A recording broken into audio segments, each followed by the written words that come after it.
All right, hello everybody. It is I, Chris, and Oz is here as well. Yeah, he is still in frame. I'm good at this. That's the only good part about this that I'm good at, is the fucking framing of people. Not like for murder, but for like the stream. That too. I, I agree to say nothing more to that. I don't want the FBI breaking down my door, Chris Hansen telling me to take a seat. I want none of that. As far as I'm concerned, nothing bad has happened yet. Don't say the Y word. Wait, which one's the Y word? Oh, Yet. the jinx word? Yeah. Mhm. Yeah, that's the one that'll get you. That'll get me every time. But yeah, so how's your day been so far, Oz? Pretty good. It's a extra day off. I took a 4-day weekend. I already had a 3-day weekend, but I was like, you know what? Fuck it. I'm gonna take a 4-day weekend. I forgot you're in America. That makes sense. It was I am. Memorial Day? It is Memorial Day. Ah, okay. I may be a Canadian, but I remember some of them. Very good. I seek your approval at all times. But yeah, no, that's awesome. At least you got yourself an extra day off for that. Meanwhile, my lazy ass never leaves the house anyway, so it's like, oh, an extra day off to stay at home. One of these days that'll maybe change once I get my second dose of vaccine, but for now, I think I'll just stay home. Oh, when are you gonna be getting that? So I got my first dose on May 26th, and they told me it could be anywhere from a week to 4 months.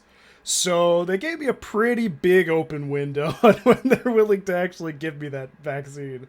But based on the town that I'm living in the area here, I'm assuming it's going to be about 2 weeks. I don't see it being too long of a wait, just because they really, really want to get people vaccinated because of how much they rely on outdoor tourism here. Community.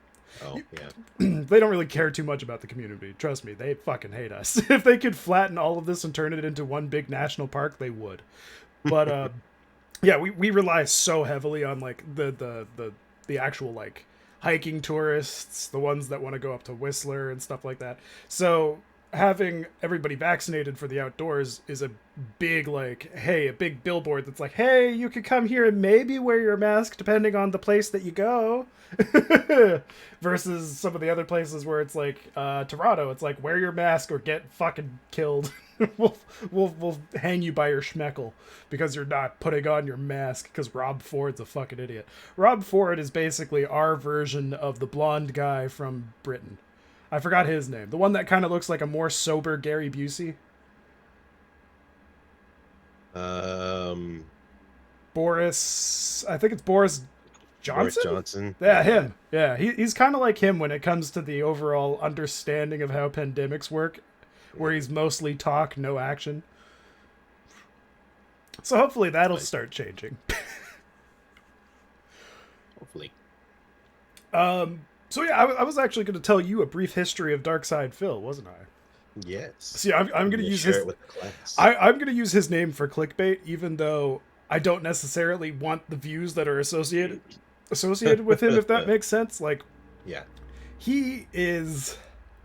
Oh man, where do I even begin? So okay, we'll start off with the fact that he was one of the first Let's Players on the platform of YouTube. Like back in 2007, 2008, he started doing live commentary Let's Plays. He was one of the first people to do it. So he's like considered the godfather of Let's Plays, right? But just because you're the godfather doesn't mean you're actually good at them. Just because you do something first doesn't mean you'll ever be the best. So what he used to do was he used to film his screen with a camcorder and didn't have a microphone, no editing software, none of that. He would film his television just directly with a camcorder. It looked atrocious. But I guess at the time, when you compare it to like the 360p Dazzle like capture card units and stuff like that, it's just like, oh, it's still a lot better than what it was before. Like it's better than the 360p because at least the camcorder gets 720. Yeah, the lighting's a little fucked, but still looked crisper. But then 2009 hit, and then that's when like everybody started doing Let's Plays. So everybody bought these like HD PVRs, all these capture cards. They were using Fraps before OBS was a thing. And what was that other one? Oh, there was another one. XSplit. That's the one. Yeah, that's what everybody started using. Like I was one of those people. I went from I guess technically I was one of the first people that did Let's Plays too, because I started doing Let's Plays in 2008. Wow, holy fuck. I was 13 when I started doing those on a channel I don't even own anymore. I got rid of that channel because it was like my dummy channel. It's my practice channel. That's what I treated it like. So I had one of those Dazzle game capture cards. It didn't look as good as Darksydephil's, but I actually used to actually watch this guy unironically because he was one of the first people to do it. So I followed in his footsteps at the ripe age of 14 and bought a camcorder thinking this is the way to go. It was not. Because a year later they started really like mass manufacturing HD PVRs and shit like that. So that's when I decided to spend the money and I bought a $250 Opage HD PVR. And that was probably that must have been late 2009, early 2010 that I did that. And then I started the new channel, which is now Shadowband.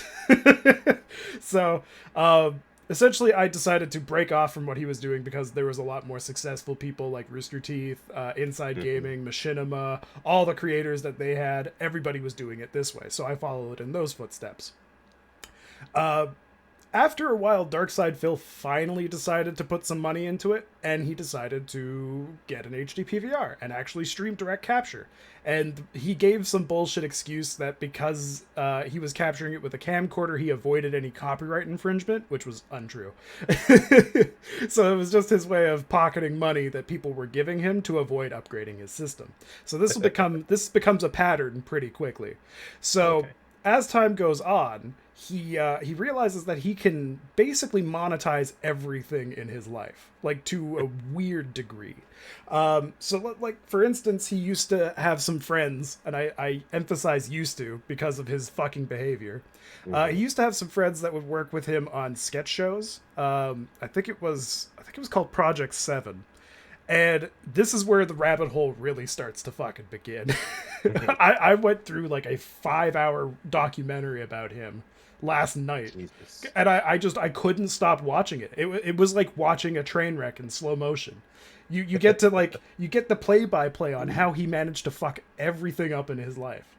So the first thing that happened was he ended up basically, I'll have to say allegedly because it's hard to prove that this is true, but allegedly he groomed a teenage fan and waited until she was just turned 18 before inviting her to move across country to live with him in Seattle.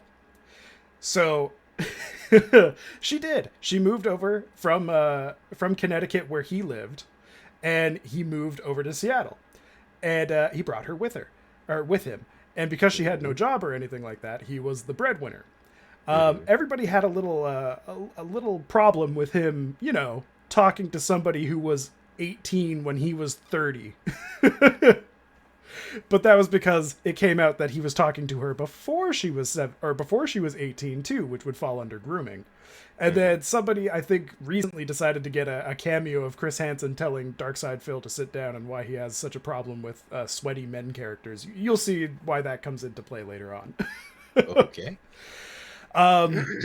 So yeah, like after he went through his little spat with his now ex-girlfriend, I don't know what it was that made him do this, but he turned on his stream and then forgot to turn off his camera and then furiously masturbated for like a minute and a half before he was done. And his only response was, "Oh, the camera's on. It's been on the whole time, huh? Hello." That's all he said. And it's really interesting because Twitch didn't even permaban him. Like, anybody else does anything even remotely close to that, permabanned. But I think it was just because you didn't get to see his tiny little schmeckle that he was beating that he got to avoid it, but everybody knew what he was doing. Like, his head was tilted back. He was going like, It was gross. And I'm just thinking, even if this is an accident, nobody else would be able to get away with this shit. And then that's when he started being called the Pig Roach, because no matter what he did, his career continued. So we'll skip a little bit ahead on this one, just because there's so much of a rabbit hole I don't want to go into. Okay. So that just kind of gives you an idea of what this guy is like. So let's fast forward to beginning of COVID. So Okay. Maybe let's go the year before that, because he did some pretty shady shit there too. So he had this girlfriend that he kept secret completely, which is completely fine, completely fine. Mm-hmm. But he also complained constantly about having no money.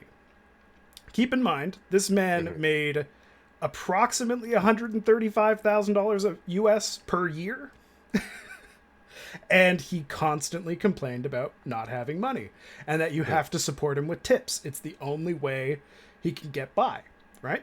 Just like Alex Jones always does. Oh, Alex Jones doesn't even hold a candle to this guy. Darksydephil is the ultimate beggar. It is Hmm. like if choosing beggars was a person, it would be him. Mm-hmm. That's the worst part, because if you subscribe to him or gift him subscribers, he goes, I don't get that right away. Just tip me, just tip me. So he gets pissed off about any support unless it goes directly into his wallet that day. Mm-hmm. He Yeah. is an evil man for that. But okay, so back to the girlfriend thing. So he had this girlfriend. He has no money. He spent a year complaining about having no money, and he puts up this marathon like fundraiser thing that he wants to do, and the fundraiser is like $2,000. That's what he wants to earn that stream, and it would lead to this huge reveal. And everybody for the last like 2 or 3 weeks has been calling that he bought a cat and hasn't Uh-huh. told anybody about it, even though he has no money. Yeah. So after he made the $2,000, he revealed that he bought a cat.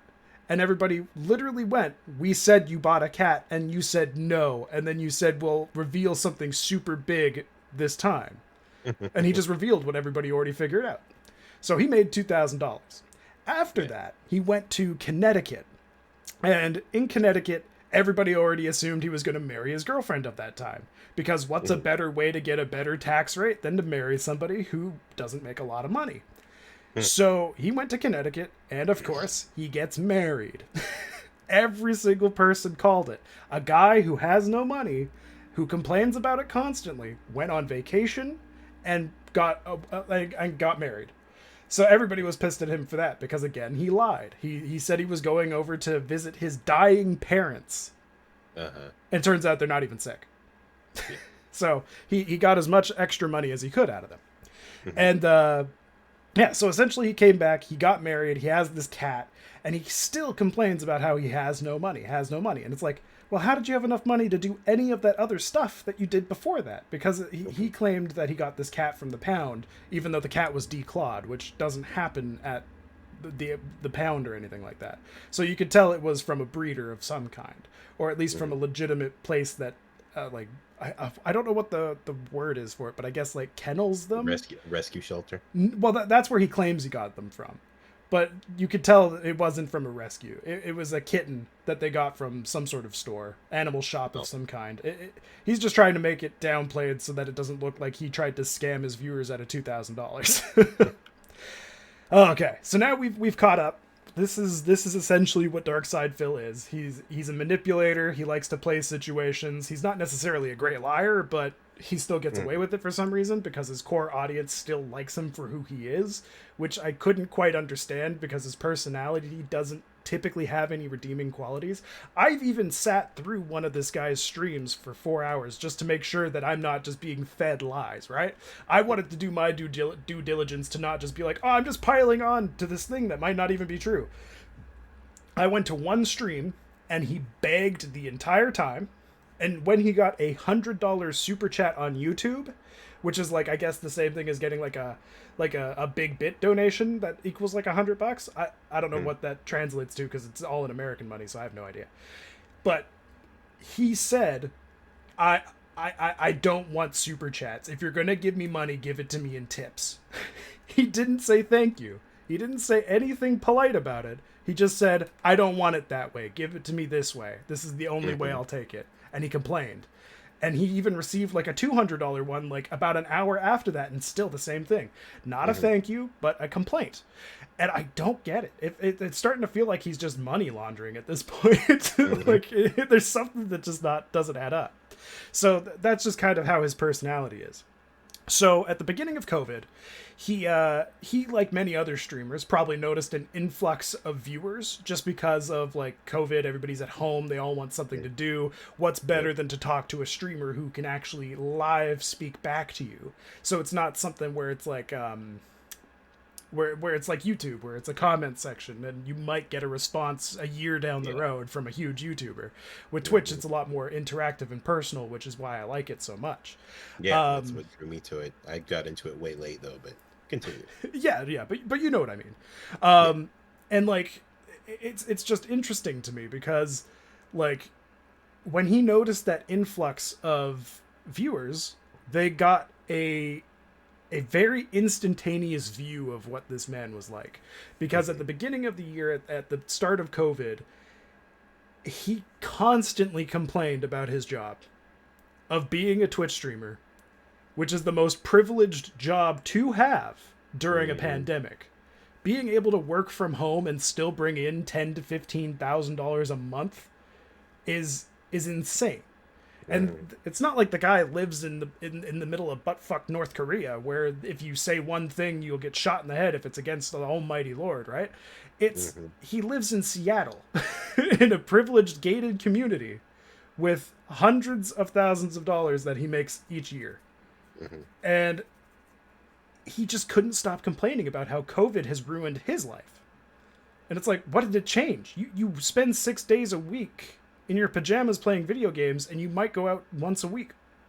What are you missing out on? That little bit of sunlight you get?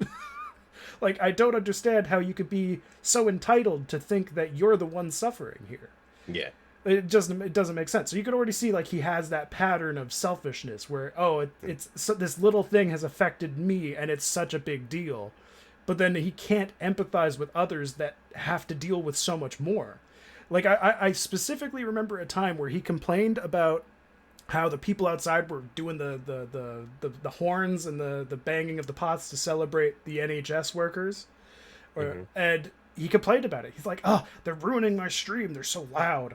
It's like I don't like even when they did that here. Sure, I'd get frustrated if I can't hear something in the middle of a video game, but he's sitting there barely talking to anybody or even doing anything in a video game, and he has the nerve to complain about people celebrating the people saving other people's lives. So Hmm. it's crazy to me. So that was the start of 2020.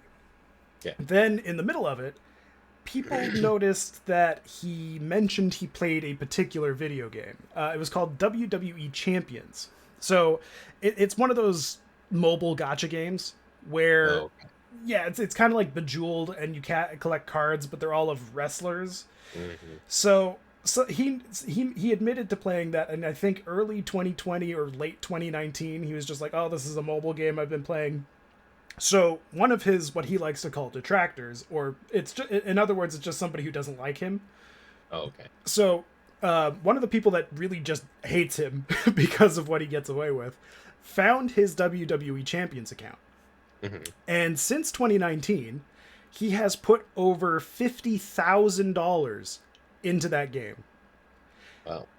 And here's the best part: because of his addiction that he now claims he's never even played the game, Hmm. he had to declare bankruptcy. This man makes $10,000 to $15,000 a month, and has the nerve to have to pay bankruptcy or to declare bankruptcy. And then I figured out why he did it. Hmm. It was because he could get rid of all of his debt and he could claim the microtransactions as business expenses. Because he's a Twitch streamer, it falls under gaming.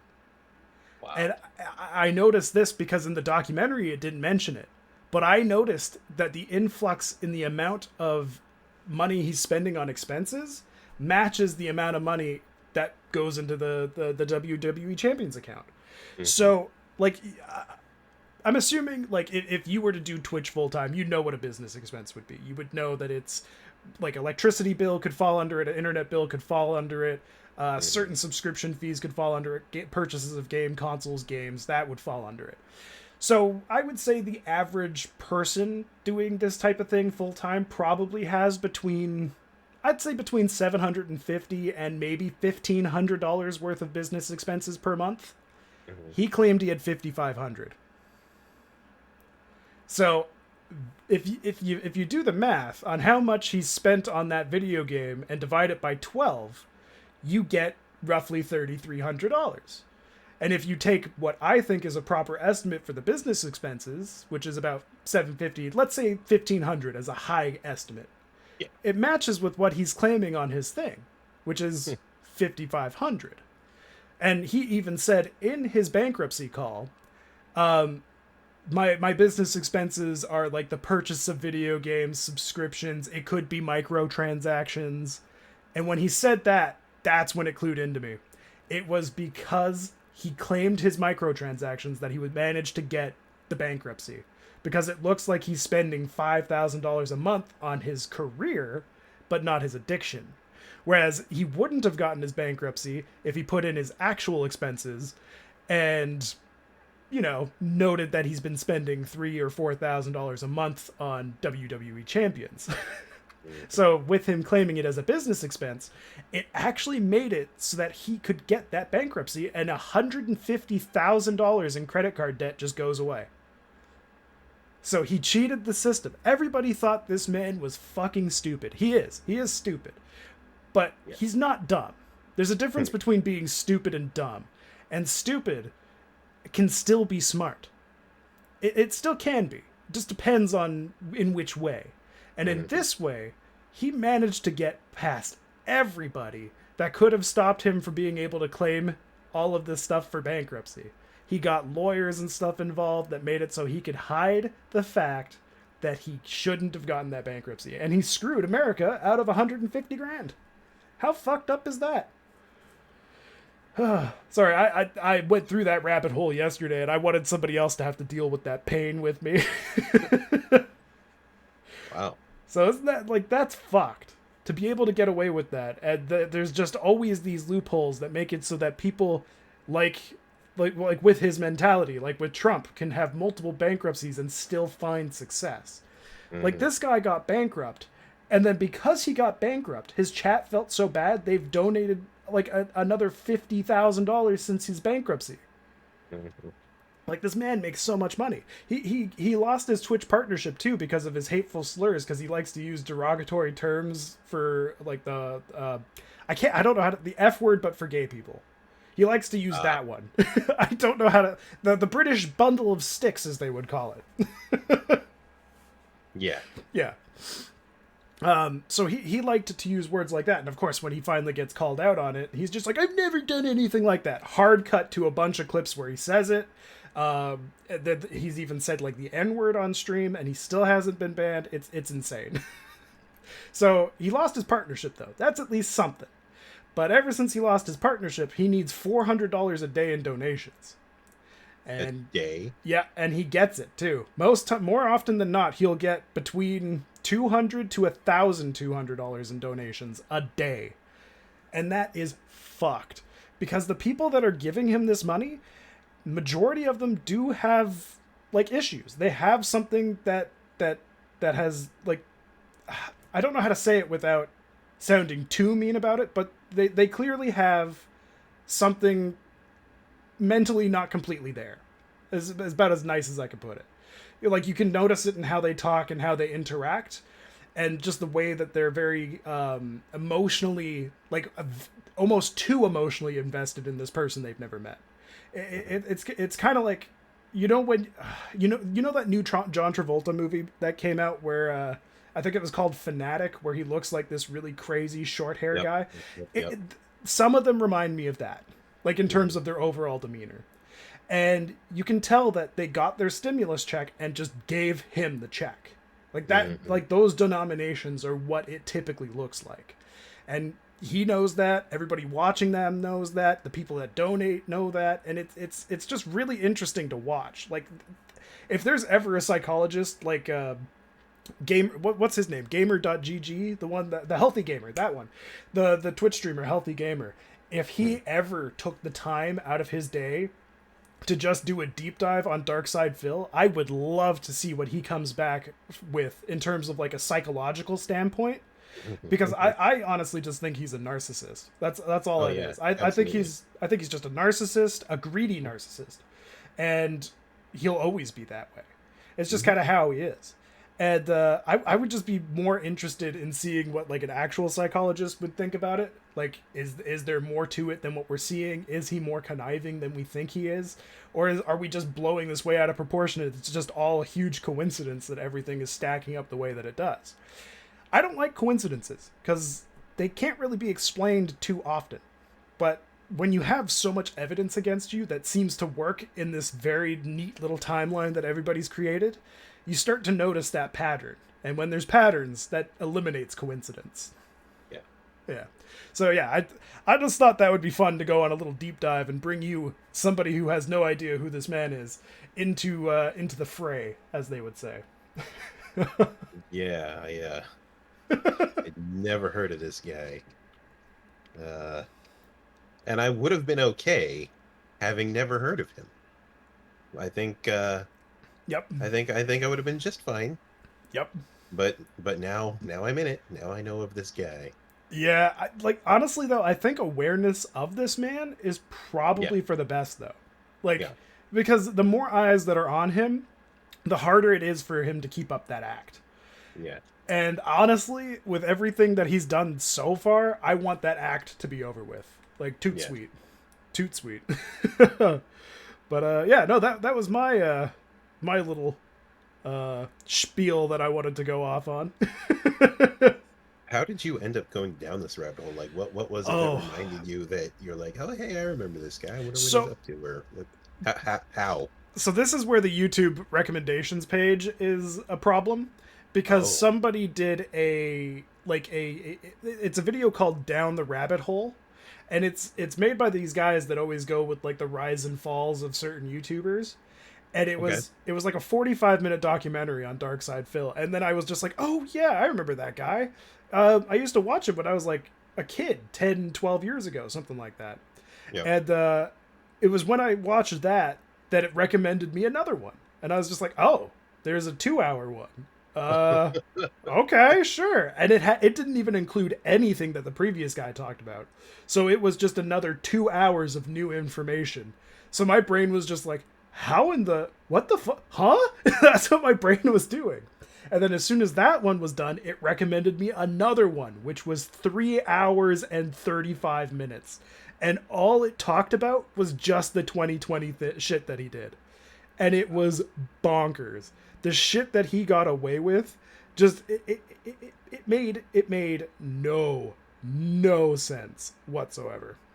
So that's basically what brought me down into that rabbit hole. I kind of did the same thing with Wings of Redemption too, but I found Wings of Redemption is a much nicer person deep down. Like, have you ever heard of him? Nope. He was like one of the oldest old school Call of Duty YouTubers out there. He had a 1v1 with Syndicate that took off because he ended up getting his ass kicked and called Woody's gamertag the fun word for homo. Yeah. So he's an interesting character too. This one I can go by a little bit quicker with. Have you ever heard of a lol cow? No. So lol cows are essentially people that aren't self-aware of their trollable nature, if that makes sense. Like if you troll them, they'll go way too into it and take it to heart too quickly, and they'll get too emotional and react too weirdly to it. And and the reactions basically make it super entertaining to the viewers. Mm-hmm. So that's essentially what a lol cow is. So Darksydephil and Wings of Redemption are probably the two most notorious Twitch streamers for that, because they're so well known for A, their ability to bag, and B, their ability to get mad at viewers and everything other than themselves for anything that's going on, right?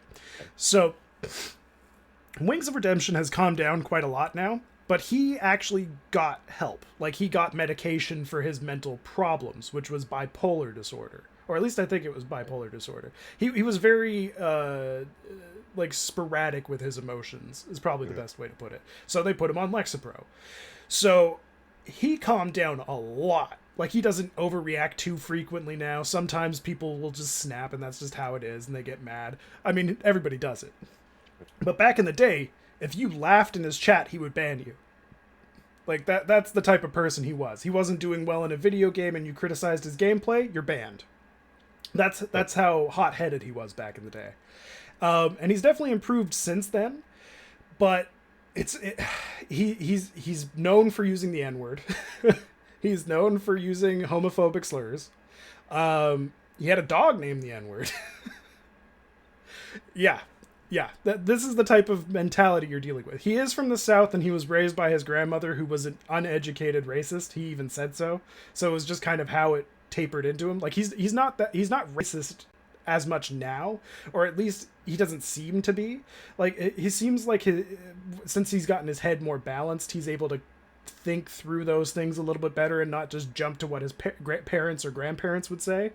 He's a little bit more reasonable, whereas like the old wings would have probably just dropped the N-word a couple times and then just smashed his controller and punched a hole in his wall. That's the type of rage he had. So he clearly wasn't all mentally there. Yeah. And like people still give him shit for that now. And like for me, I'm thinking when I was 13, I'd say terrible things over the headphones to people. I'd tell them to go kill themselves and shit like that. That's just how Call of Duty was. Like you go into Call of Duty, you're not expected to leave there without a little bit of an emotional scarring. Like that's just how it is. So I don't give him shit. I never played it. Exactly. Like I don't give him shit for that. I don't give him shit for the toxicity of playing Call of Duty and getting mad like every other person who plays Call of Duty does. Mm-hmm. But I do give him shit for when he drops the N-word for no reason, or when he calls people the fun word for gay. Yay, the fun one, the one everybody loves to say. In case the chat couldn't tell, that was sarcasm. But yeah, no, he is a lot better now. And yes, he did try to get $25,000 from his fans to go get a surgery. Oh, this is the part that I still think was wrong of him.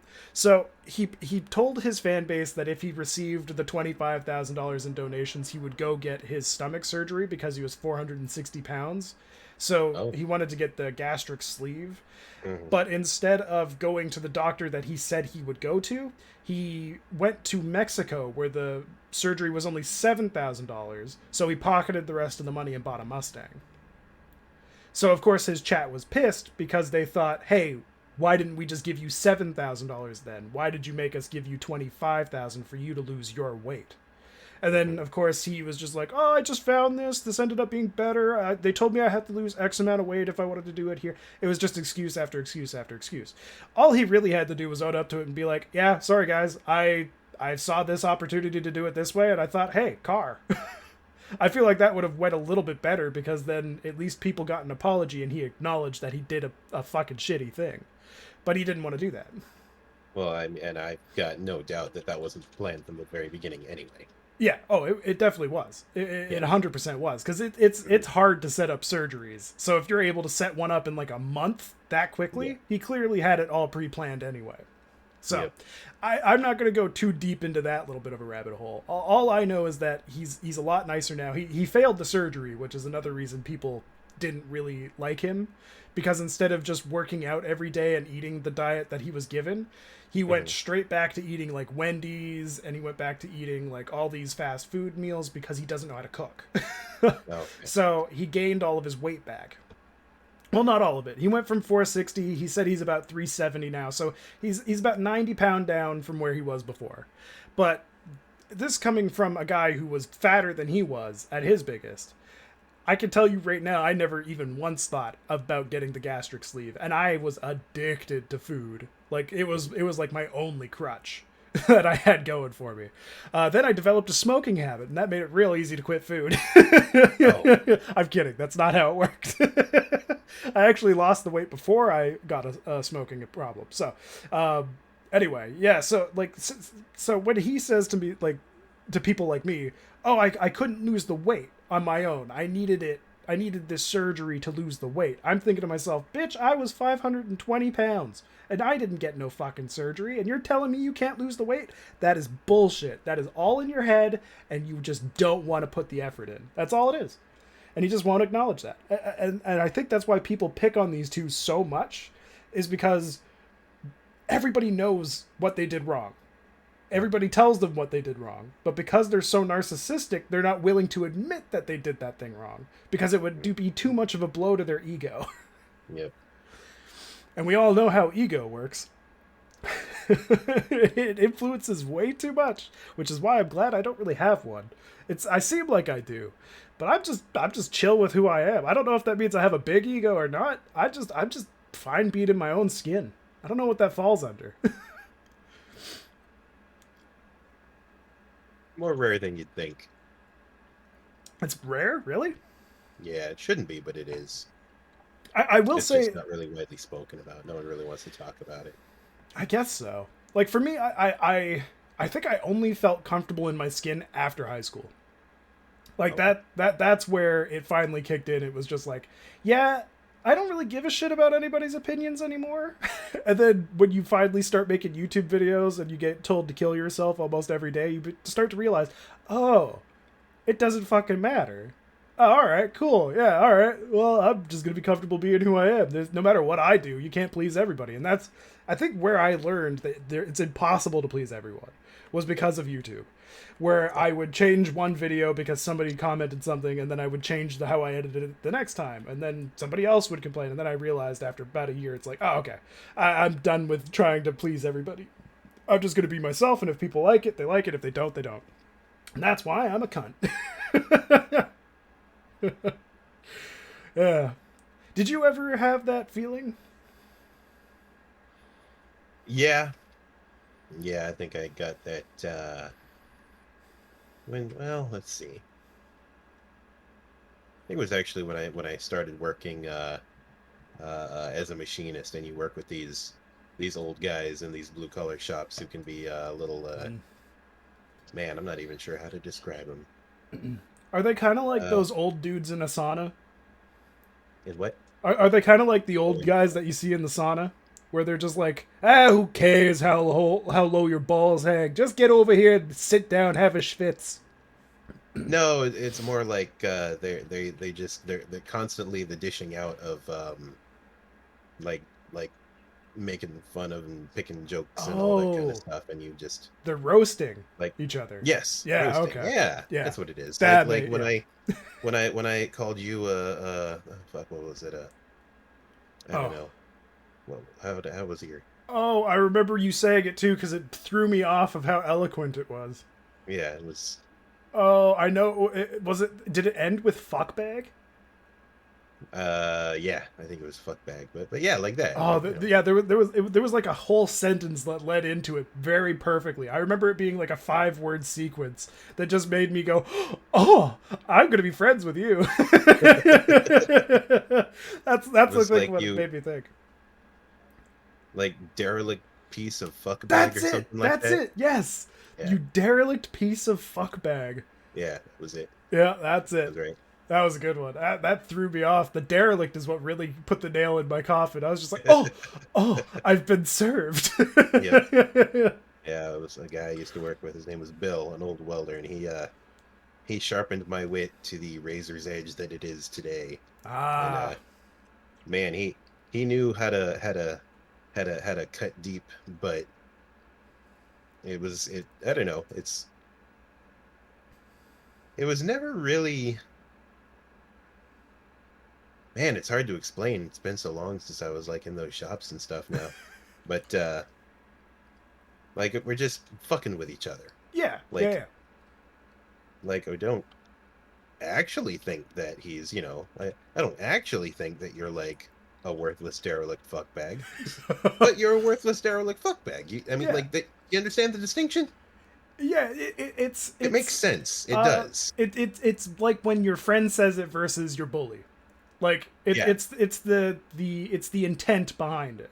Hmm. Yeah, I know what you're talking about because that's just literally how I treat everybody. Is it's like I'm going to make fun of you.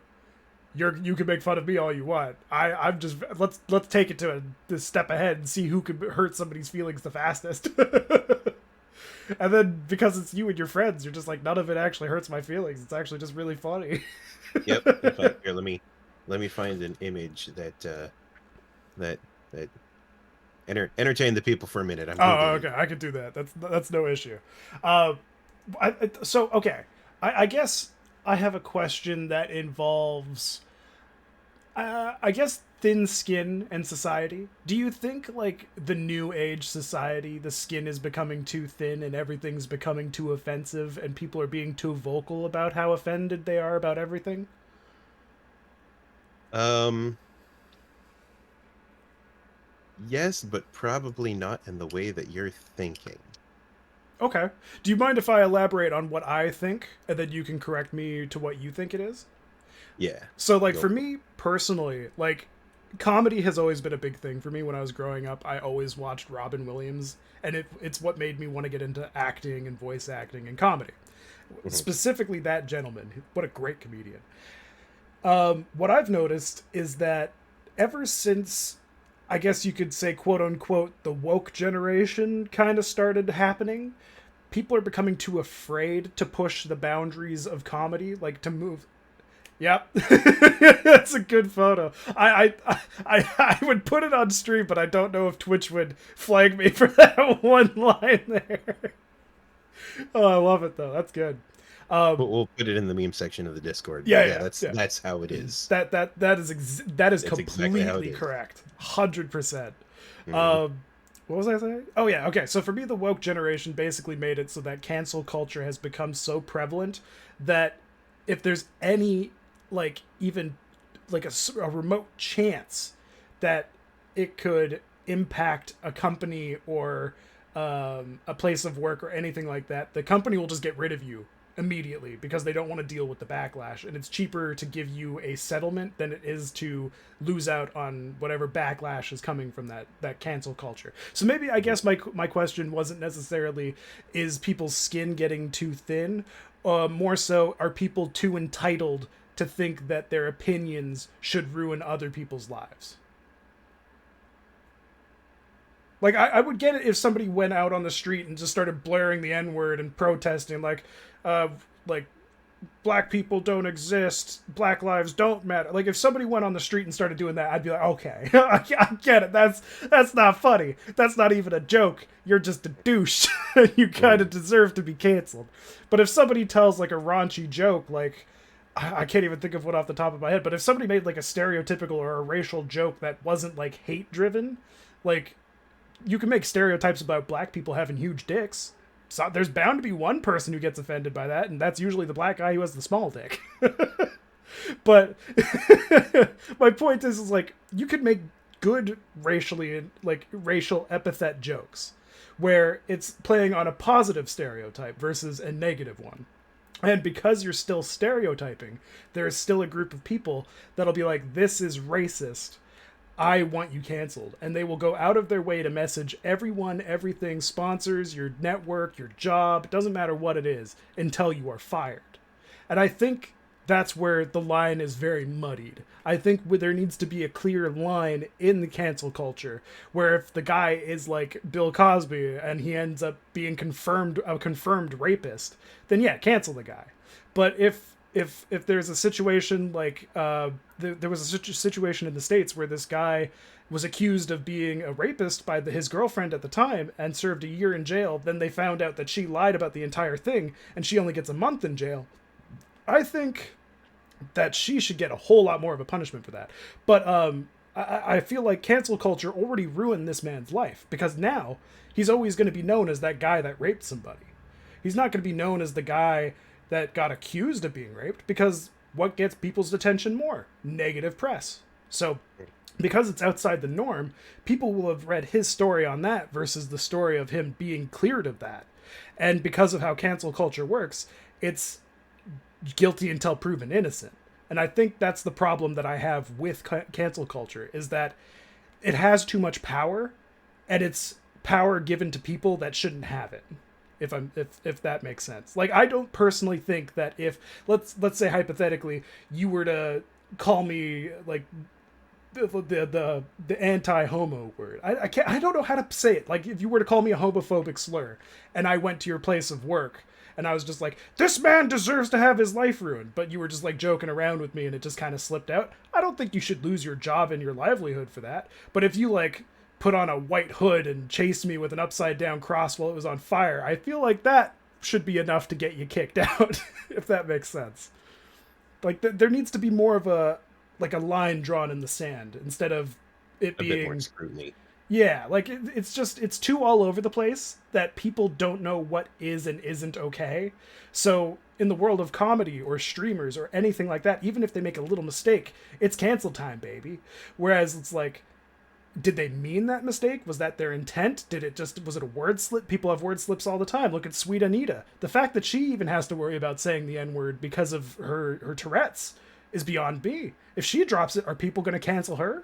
I mean, it's Tourette's. It's not even her problem. Like, it's not like she's going out of her way to be hateful, but I guarantee you there's at least going to be a crew of people that are just like, she said it, banner. It wouldn't even matter what she had. So that's where I think the scrutiny needs to be in play.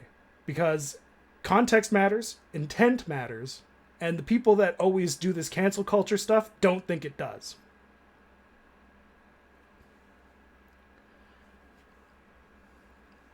Oh, hey, Clyde's here Oh, with wait, what? Anita. Who's that? They tried that Oh, with Anita? they tried with Anita. They did. See, like that's my thing. It's like I don't understand how we can progress if we're constantly afraid of progression. Like, yeah, I'm all for people having equal rights and everything like that, but if it's at the sacrifice of freedom, then I don't. Like, I'm sorry, but if again, if Sweet Anita is going to be canceled because of something she can't control, and you are okay with that, I don't think your opinion should be allowed. I don't think it should be even remotely considered because you're not considering her point of view. You're seeing it from your stationary perspective of what you think is okay and what you think isn't, but you're not looking at it from their point of view. You're stuck in this world of your own viewpoint with no empathy to others. Mm-hmm. And I think in order to be canceled or to have somebody cancel you, it has to be viewed from both sides. But mob mentality then kicks in after somebody started the cancel culture, and then no matter what you do, they think you're lying or there's no proof of it. And it's like, well, where's the proof that I did it? And then they don't have the proof. But because you're the one being accused, you have to prove that to them that you're okay. Like in a court of law, you'd be considered A-okay, away you go out into the field, like out onto the streets. But in the court of public opinion, you're fucked forever. Like, that's the worst part. And I think there's too many people now that are trying to be woke in Hollywood especially that are basically corrupting what it means to go after people for bad things. Like, yes, Weinstein was a good one to go after. Bill Cosby was a good one to go after. James Franco wasn't a confirmed rapist. He wasn't confirmed of sexual activity. They didn't go to court. They didn't prove anything. They didn't have a case. Sure, you can have your opinion that he probably did it or he probably didn't. But is that enough to really go after him and be like, I want you canceled because I think you did it? I personally think cancel culture should have no effect until there's actual consequences put into place. And I know that's a little bit hard with like verbal communication and shit like that, but then that's where context comes into place. Because hate crimes are a thing. They exist. They exist for a reason. And that is because of the intent to go after somebody out of like a racist, a racially motivated attack or something like that, whether verbal or physical. They do exist. So if you want somebody to be canceled because they're racist, then bring them to court. If they can't defend themselves in court and they don't have a case for themselves to protect themselves, and they get like confirmed, like, you're guilty of a hate crime, this is your sentence, then you can cancel them all you want. But until that happens, I don't think the court of public opinion should have as much strength as it does, but corporations give that to them. Corporations give them the strength they need to make it so that opinions matter more than any fact will ever matter. And I think that's where the line is too blurry between opinion and fact, and with corporations and social media. Like, corporations have always been afraid of people. Like, look at Ellen back in the day. They canceled her show or they made it an adult rating because she kissed another woman. Whereas nowadays, you see people kissing other women all the time. You see dudes kissing dudes, women kissing women, men kissing women, men kissing non-binary? Gender fluid? I don't know. I don't know all the terms. I don't know how they all come into play. I know all the terms, I just don't know exactly where to use them. So, like, corporations back then gave it a higher rating because they were afraid of gay people. So that wasn't even 30 years ago. That was 23 years ago. Yeah. So in that 23 years, the corporations didn't change, the people did. And then the corporations just followed suit. They follow the pattern of the people. They don't have any feelings. Corporations don't have feelings. And this is where like I kind of feel like people need to realize that if, like, let's say for instance tomorrow the social norm was gay people bad, then corporations, guess what the first thing they're going to do is? They're going to tweet out, lynch all gay people. That's what they'll do. Because that's the new social norm. If the new social norm is all straight people are bad, they're going to be like, all straight people are bad, lynch them. They'll just do whatever the majority of people want because it gets them the biggest foot in the door.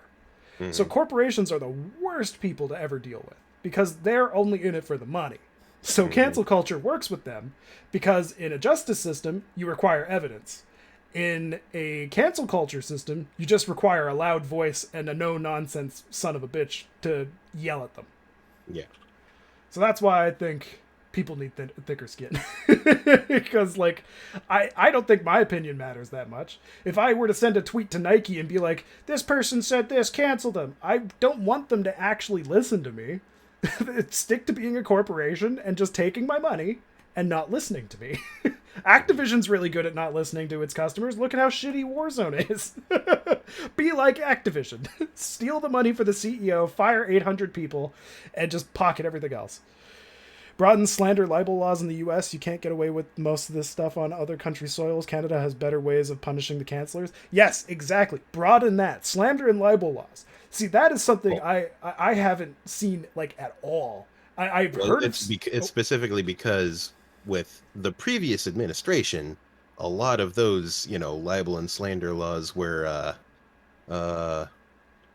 like changed so that way,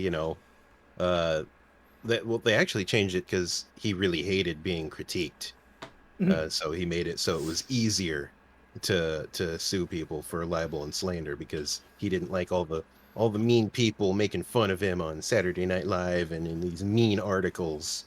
So that's where a lot of that stuff came from over here, where it's being like weaponized against,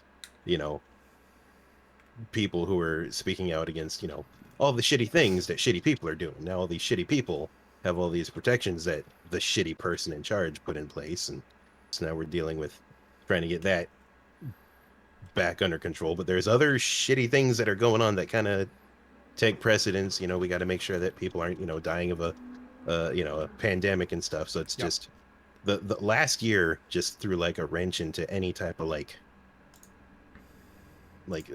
everything, like all kinds of stuff like got put on the back burner, all kinds of nice progressive measures that we were going to vote on and stuff like it and it was rough. And so now I don't know if we're going to be able to like vote on that stuff this year, if it's just going to get tabled for like 4 more years. It's last year just messed a lot of stuff up beyond just the pandemic itself, and all the fallout from that. It's gonna start being seen and felt here in ways that I don't think a lot of people even anticipated.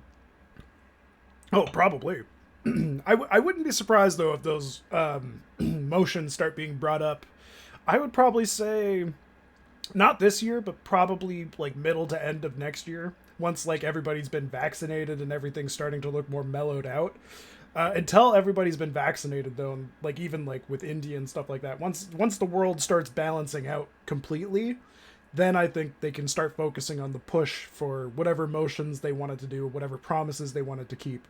Because like even now, Biden hasn't really kept a lot of his promises, and I get that. I understand that he's taking over like an administration where he's got to revamp a lot of stuff and he has to keep a lot of promises that were still being implemented from that point. That's why he still has to work on certain chunks of the wall. That's why he still has to like keep all those children, the migrant children at the border and stuff like that. He has to do those things because the COVID being the way it was screwed so many things up. And I get that. I know he has to take the time to get past that. And I know with the George Floyd situation and BLM becoming a bigger thing and Antifa kind of ruining that for them, because I'm not a big fan of Antifa. But BLM's great. I love them. Not a big fan of Antifa. Just wanted to make sure people know I actually do support BLM. I don't like Antifa. There's something about them that just screams more destruction, less humility. I don't know. There's just something about them that just doesn't seem like they have a point other than chaos. But BLM, I feel like, gets roped into it a lot because of the right wing seeing them both at the same protests, and then the Proud Boys getting into fight. That's a whole other barrel of worms. I don't even think I want to crack open. Just 2020 was fucking crazy for you guys. watching CNN and Fox and MSNBC just to get an equal perspective on each front for me, because that's what I like to do. I want to see, I don't want to. How can I word this? I don't want to just see the side that I agree with most in terms of news. I want to see both, because then I can see what narratives are being pushed on both sides. And then when you see that crossover, that's how you know what's true and what isn't. Because everything that's true will always cross over, no matter what side you're on. It'll always be like that little strip of truth that's always hidden in the many sentences that are said from all sides. But when that pattern kicks in, then I'm like, oh, okay, so I've got the perspective from the right, I got it from the left, I got it from another left, I got it from another right, and they all seem to be saying the same thing, but these are all parts that are just not matching, but this all matches, so this is what's going on. As sad that it is that I have to do that, it's just from the Canadian perspective. It's like, we don't have news that's actually interesting. We have oh well, actually no, recently we did find out some pretty fucked up things. I'll get into that in a sec, and then that way you could be like, wow, Canada, damn. But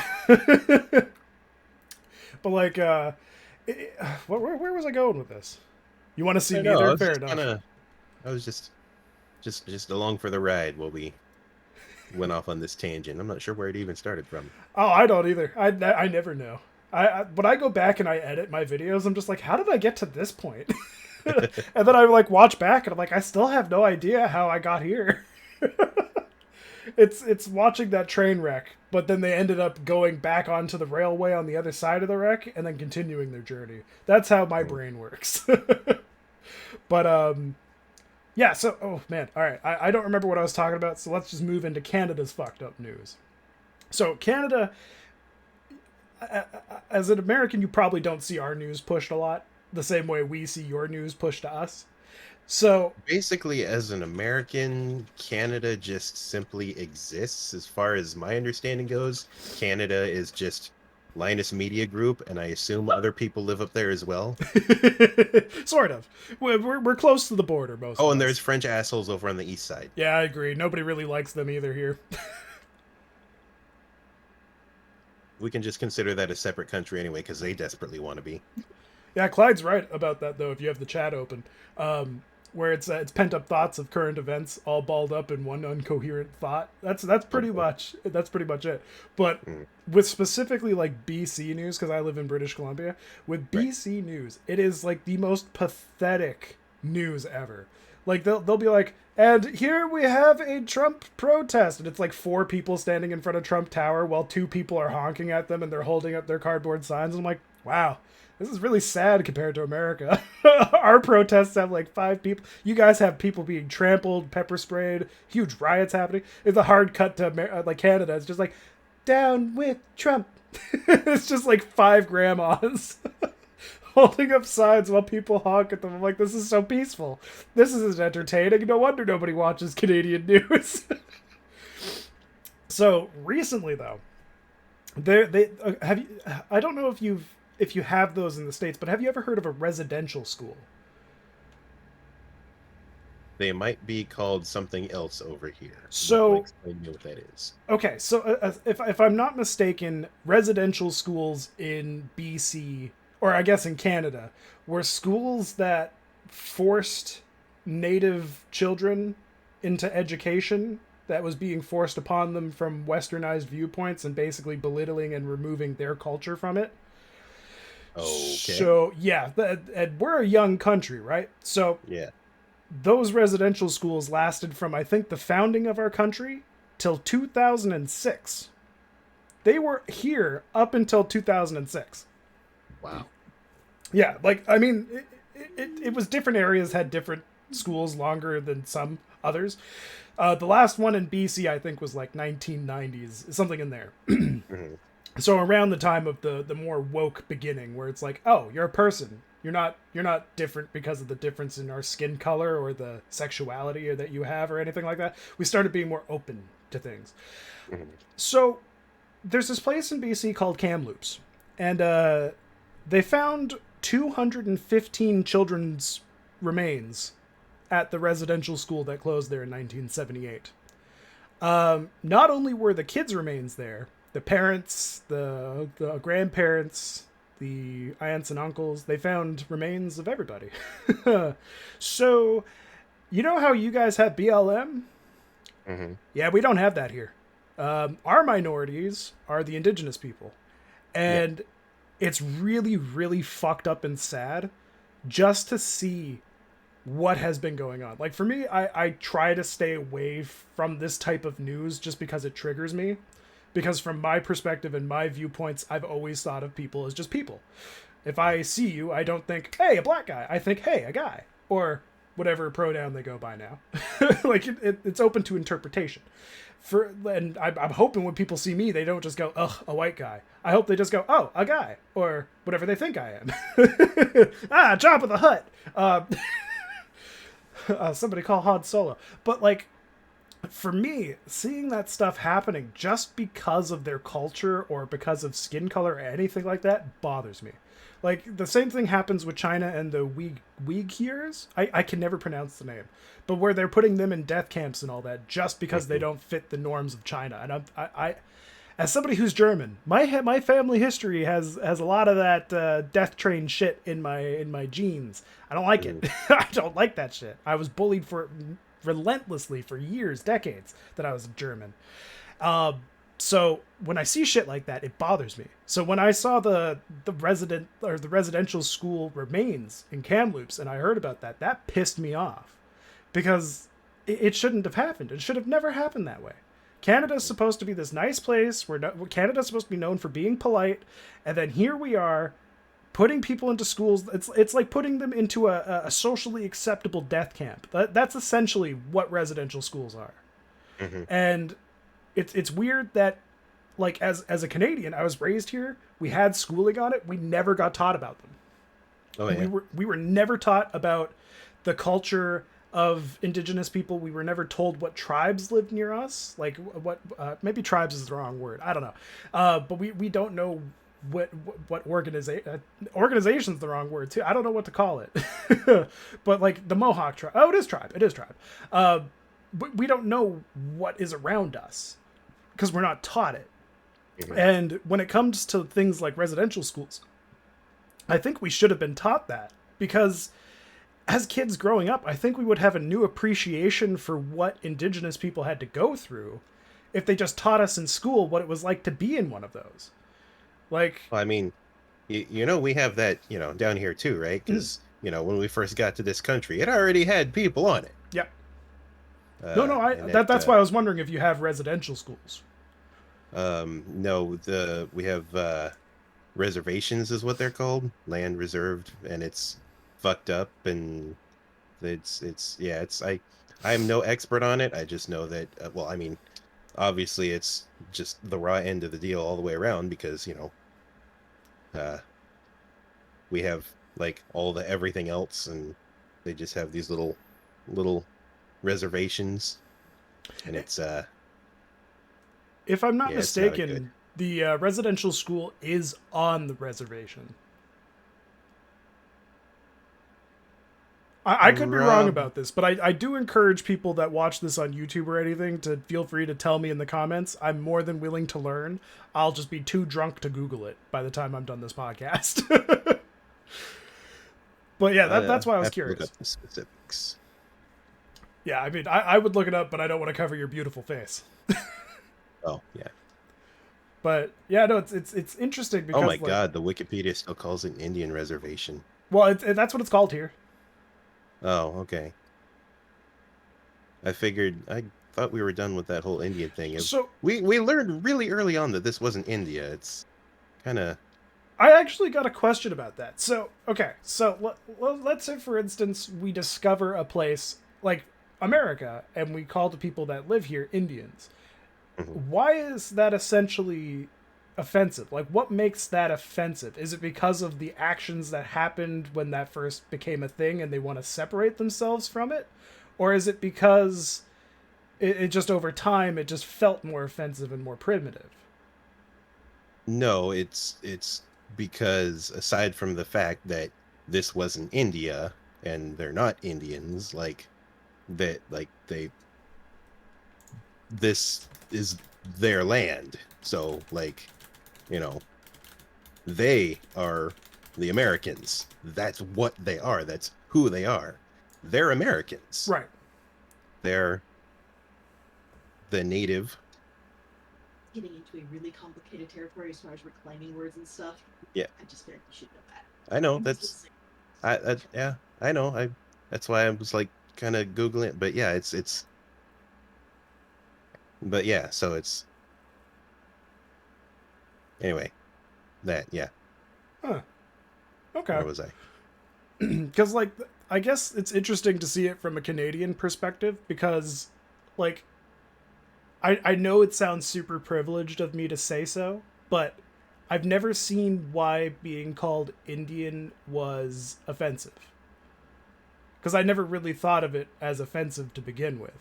Now, maybe that's Right. naive of me, but I just don't. I know of offensive words, like calling somebody a cunt is offensive, calling somebody a fuckhead is offensive, but I've never really taken to account that, like, calling somebody black can hurt somebody's feelings. Like, I That's not something. what this is though. No. But, like, the thing is how can I really explain what I'm trying to say here? Like, how with black people they want to be called what is it, African American in Canada or in America? Yeah. Yeah. So, like, I've always wondered what was it about being called black that was offensive. Like, I ask these questions as somebody who likes to learn things, but it's always weird to try to ask that question because a lot of the times when you ask stuff like that, it's like you should know already, and it's like, but why? Why should I know this if I don't see it as offensive? So what is it that triggers certain offensiveness behind it? Like with using the term Indian, I know, like, here it's insensitive, but I'm curious as to why it's insensitive. So that's why, like, I always encourage people to tell me Because in the we comments. decided that's what they were. Oh, okay. You know what? That makes sense. We got over here and we're like, hey, you're Indians. And they're like, no, actually, we're Native Americans. We're like, nah, you're Indians. Oh, see, that makes more sense to me. See, enlightening. Like, for We're me, I just, always yeah. called them Native American, but then I know there's indigenous as well. What does indigenous mean? Indigenous means that they're from where you met them. The Oh. indigenous people are the people who live where you go to visit. Oh, okay. All right. See, I'm learning stuff. That's the best part about this podcast. I could go in here saying things, and then guests like you could correct me. So tell your wife I appreciate it. But But yeah, that's why it's yeah. okay, so that makes a lot more sense. That makes a lot of sense. So, did you find out if reservations in your country have residential schools? I don't know that they would have residential stuff. Basically, what the reservations are over here is we just basically set aside that land and said, even though we took everything else, here, you can have this. This is yours. And then they just kind of left to fend for themselves on that land. Let's see here. The name reservation comes from a concept of Native American tribes, independent sovereigns at the time. The Constitution was ratified.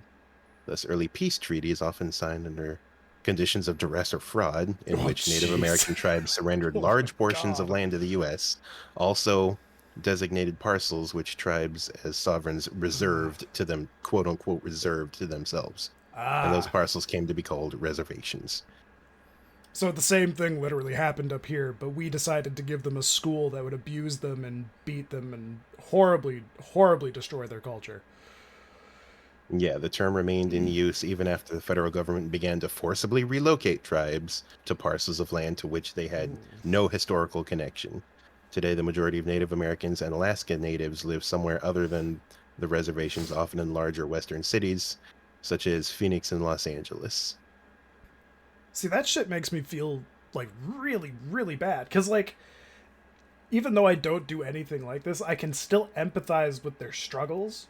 And I know, like right now, after the residential school thing happened, like, of course there's protests. Of course there's uproar. But the weird thing about it is, and this is the part that makes me so sad for our country, is that instead of them fighting for like justice, they're fighting to just be recognized. Like that's the saddest part, is that they're still fighting to try to be recognized as a people and a culture and to just not be treated like shit. Yeah, Like, it's like, hey, we're people too, and the government's like, hey, we'll think about it. and like the thing is like I've always had a hard time relating to American politics, and I think this is the closest that I'm going to be able to actually quote unquote experience BLM, like in terms of the impact that it has, where they're probably going through the same thing. They want to be recognized as a people. They want to be treated as equal in your country. So I think that's kind of the same thing that the indigenous people here want. They want to be treated as a people. They want to be treated with an equality. They want to be treated with where their culture is respected and honored.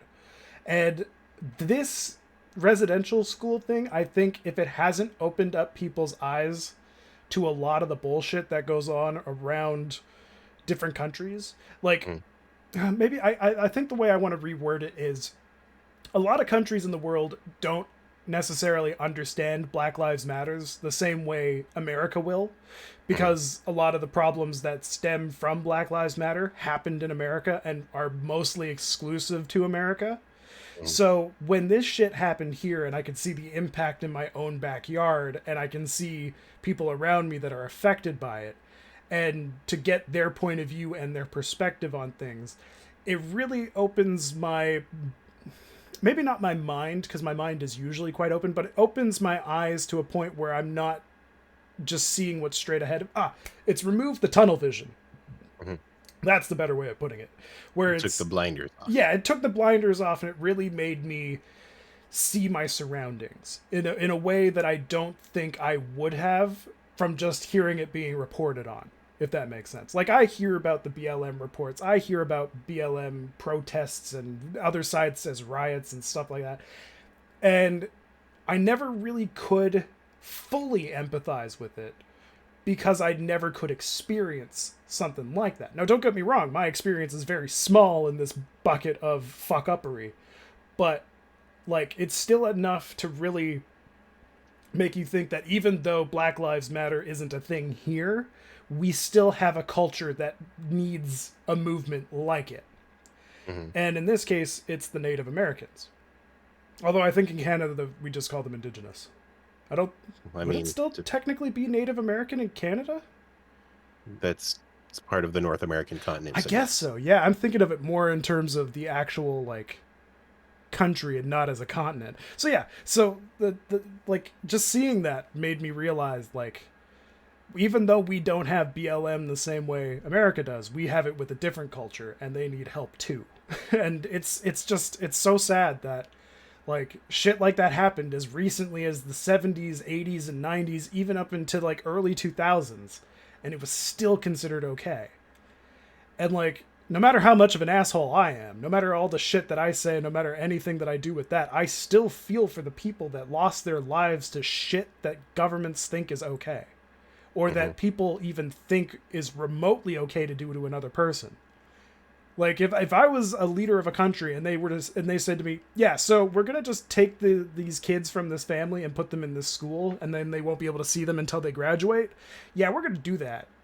I couldn't ever see myself being like, yeah, that sounds like a good idea. That sounds like they'll learn a lot. I could never see myself doing that. And maybe that's why I'll never be a politician, but it really makes me think that a lot of politicians are fucking soulless cunts.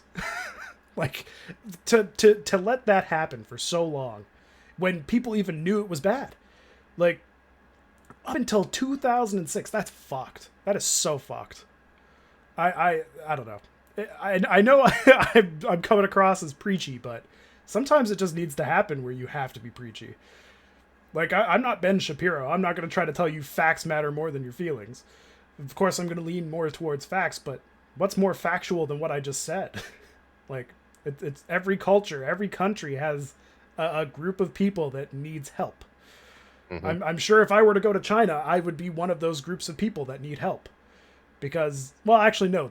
For some reason, they are really racist against black people. I don't understand that one. But they wouldn't even let John Boyega be on the poster for Star Wars. That's how racist they were. Mm-hmm. And they were only allowed to be white people and Asian people on the posters. I don't get that.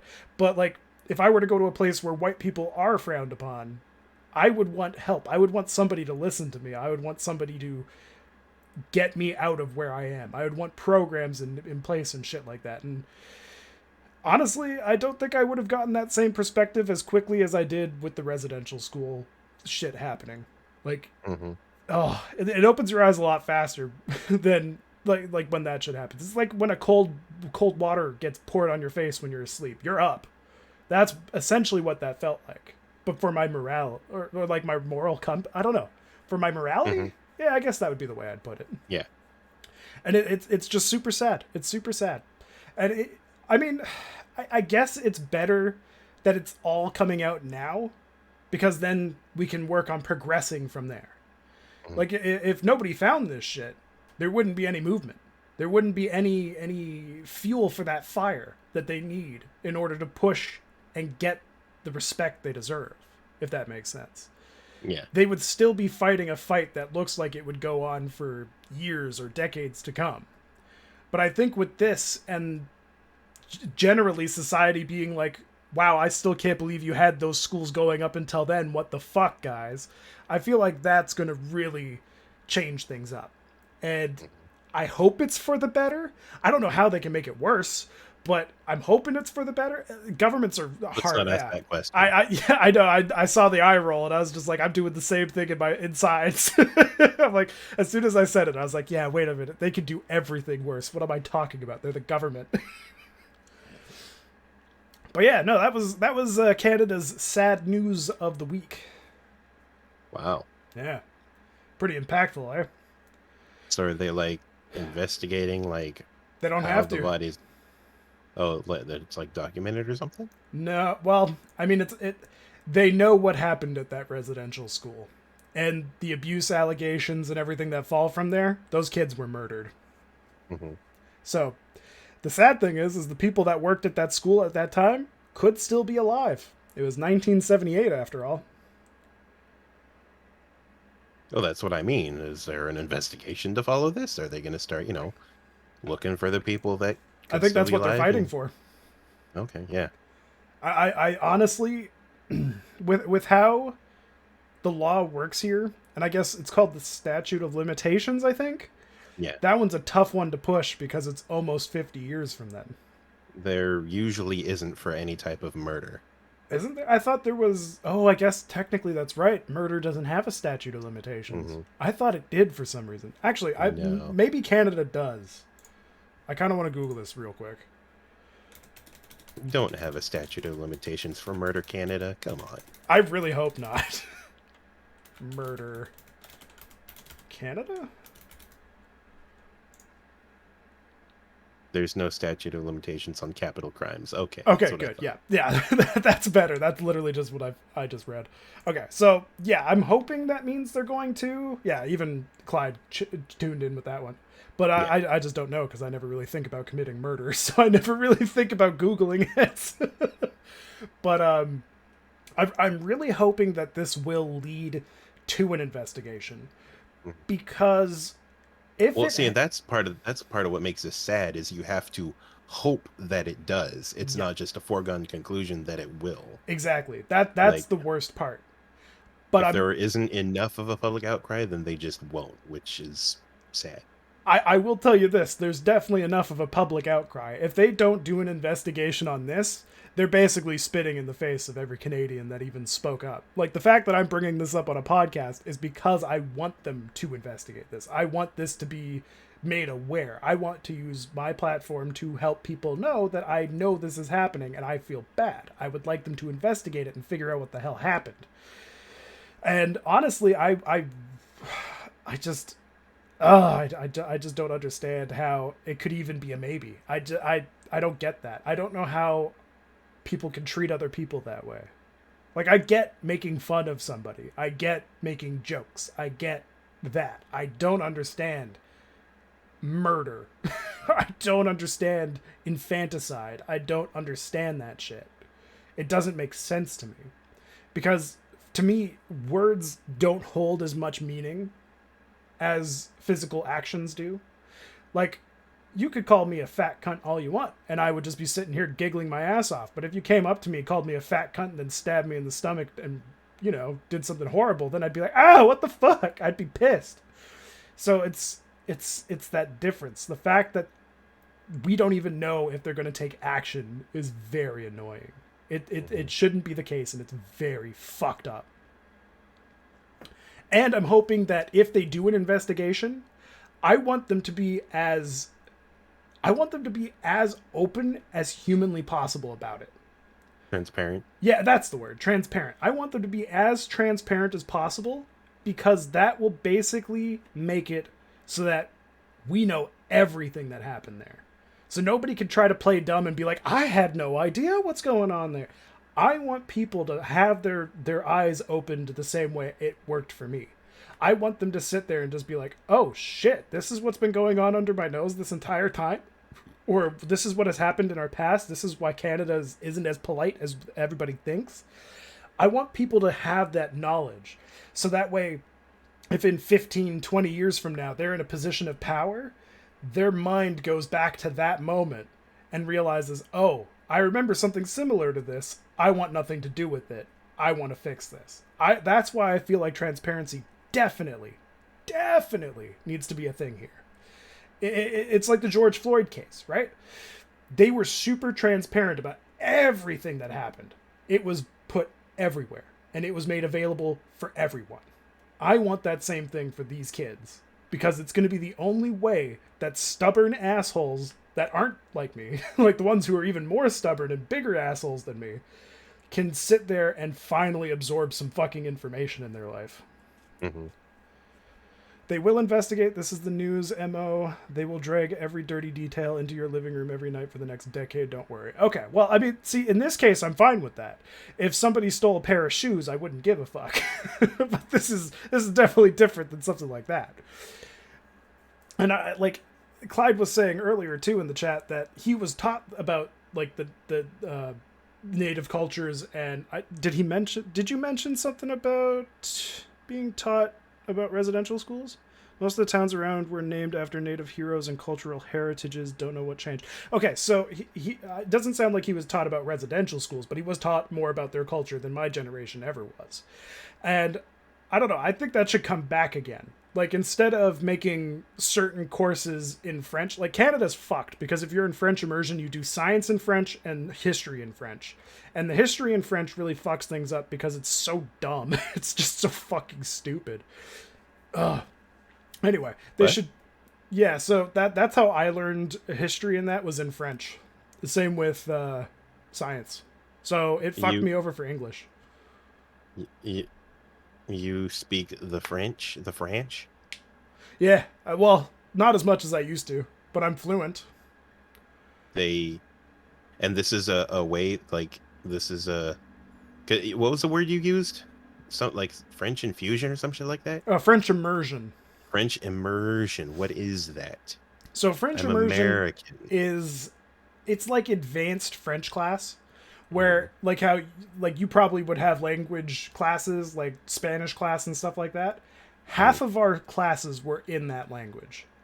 So we would have English, math, gym. What was the fourth one? And our extracurricular as English, but our science, history, French communications, and French history was all in French. Why does French history get a separate history from history? Because they didn't want to take away from what you actually learn in real history. So, like, real Oh, history okay. dealt with Canada's history, whereas French history kind of dealt with the history of the language, if that Oh, makes okay. sense. So that's kind of the reason that was a thing. I hated every second of it. The fact that I had to learn science and French was annoying because I couldn't do homework with my friends from different classes and shit like that because it was like they learned it in English and I'm sitting here going like, everything's spelt differently, everything is in a different language. Oh, this is annoying. I have to translate. It was just a nightmare. So That's weird. yeah, I really didn't like it. Did it for 12 years. Made me the most depressed I've ever been. I honestly don't think French should be a language. I think we should completely go through our languages again and eradicate some of them. I think there's too many languages and not enough people to speak them. This is gonna sound super weird, but I think it should be basically like narrowed down to the top 10 because there's thousands of languages, Mm-hmm. different dialects and shit like that. But I don't know. I think there just needs to be 10 languages because then you could theoretically you could learn all 10 languages growing up and be fluent in every country then. Whereas now if you wanted to, like, let's say for instance speak Chinese, you'd have to learn two different types of Cantonese and Mandarin. See, the problem with that is now you're contradicting yourself because you were talking about, that the indigenous people want to have their cultures and stuff and be recognized. Language is a part of that. For me personally, I don't agree with that though. I Oh, think it is. communication. Fair enough, but like for me, I think communication in general should be more universal because then it's easier to share your culture. So, like, let's say for instance, I were to go out and want to learn about, um, let's say, I want to. I don't really want to use. Well, yeah, fine, we'll do this. If I wanted to go and learn about a specific indigenous tribe, I Mhm. don't want to have to learn the entire language in order to learn it, right? Like I want there to be like a universal indigenous language. I know it's really fucking shitty of me to say, but I'm Mhm. just saying like I want it to be a little bit easier for communication across all scapes. Like even if it's not English as the main one, I don't even really care. If I had to learn Chinese or Japanese or uh, uh, Pakistani or what's it called? Urdu. Purdue, that's it. If I had to learn that, or if I had to learn uh, Spanish or anything like that, I would just want it to be universal. It doesn't even have to be the top 10 languages. I just want it to be more narrowed down so that as time goes on, just like us as humans, we're all going to become like this weird brown shade of gelatinous goo, right? So we're all just going to conform into basically one shade. We're not going to have black, white, Asian, brown, native. We're not going to have any of that. Like 1,000 years from now, everybody's going to be like an off shade of tan or like a really dark tan. Like how South Park portrayed it. Remember when they all like went Yeah. back in time? It's going to be like that eventually. And even in South Park's thing, they just kind of fused every language to become one language. I still don't think that it should go that far, but I do think it should be narrowed down. Like French, I don't think should be a language. There's one country that speaks it and nobody even wants to go there except to like make out on the tower. German should be eliminated. It's the angriest sounding thing since Putin without the nuke bar button. It's such an angry language. And as a German, I think it should be gone. There are about 26 different languages in India. They all use English in offices in the cities because it's the common denominator. See, but if we narrowed it down to like three versions of languages in India, then it'd be easier for everybody to learn and communicate. Well, the reason for that though is because now English is the language of commerce. Back in the day, French used to be the language of commerce. That's Was why. it? Oh yeah. I thought that was Spanish. No, no, no, no. French. It was English and French like way back in the day. Oh shit. Oh yeah, way back. Um like how far back? We didn't have motorboats yet. They were still selling boats. But yeah, French was the other language of commerce. Oh, we're talking like hundreds of years ago. I Yeah. thought we were talking like 1800s. No, it was back when those two empires were the big Oh, empires okay, doing the yeah, stuff. yeah. Going back that far, that makes a lot more sense. Back when French was definitely more of a dominating language then. Hmm. Kind of like with Italy with their language. Nobody is Yeah. forced to use English; they all just do. Oh, see, that's interesting. I didn't realize it was just kind of like a universal thing that they all did. So I just want to clarify. I don't want people to think that I'm trying to eliminate language because of some race thing. I just think it would be easier to learn. And I think communication would become more, I don't know what the word I'm looking for is, but it would be more fluent between everybody versus having different dialects of different things and going that route with it. I just want to clarify that I'm not racist for saying that. I'm just trying to say it'd be easier to talk and learn and make things more universal. Because again, I don't care if it's English or Spanish or Chinese or anything like that. Pick a language. Pick the top 10. I don't care. It's just, I feel like as time goes on, 1,000 years down the road, we got to start eliminating a lot of the extras, like the DLC content, and start focusing on the main storyline. If that makes sense.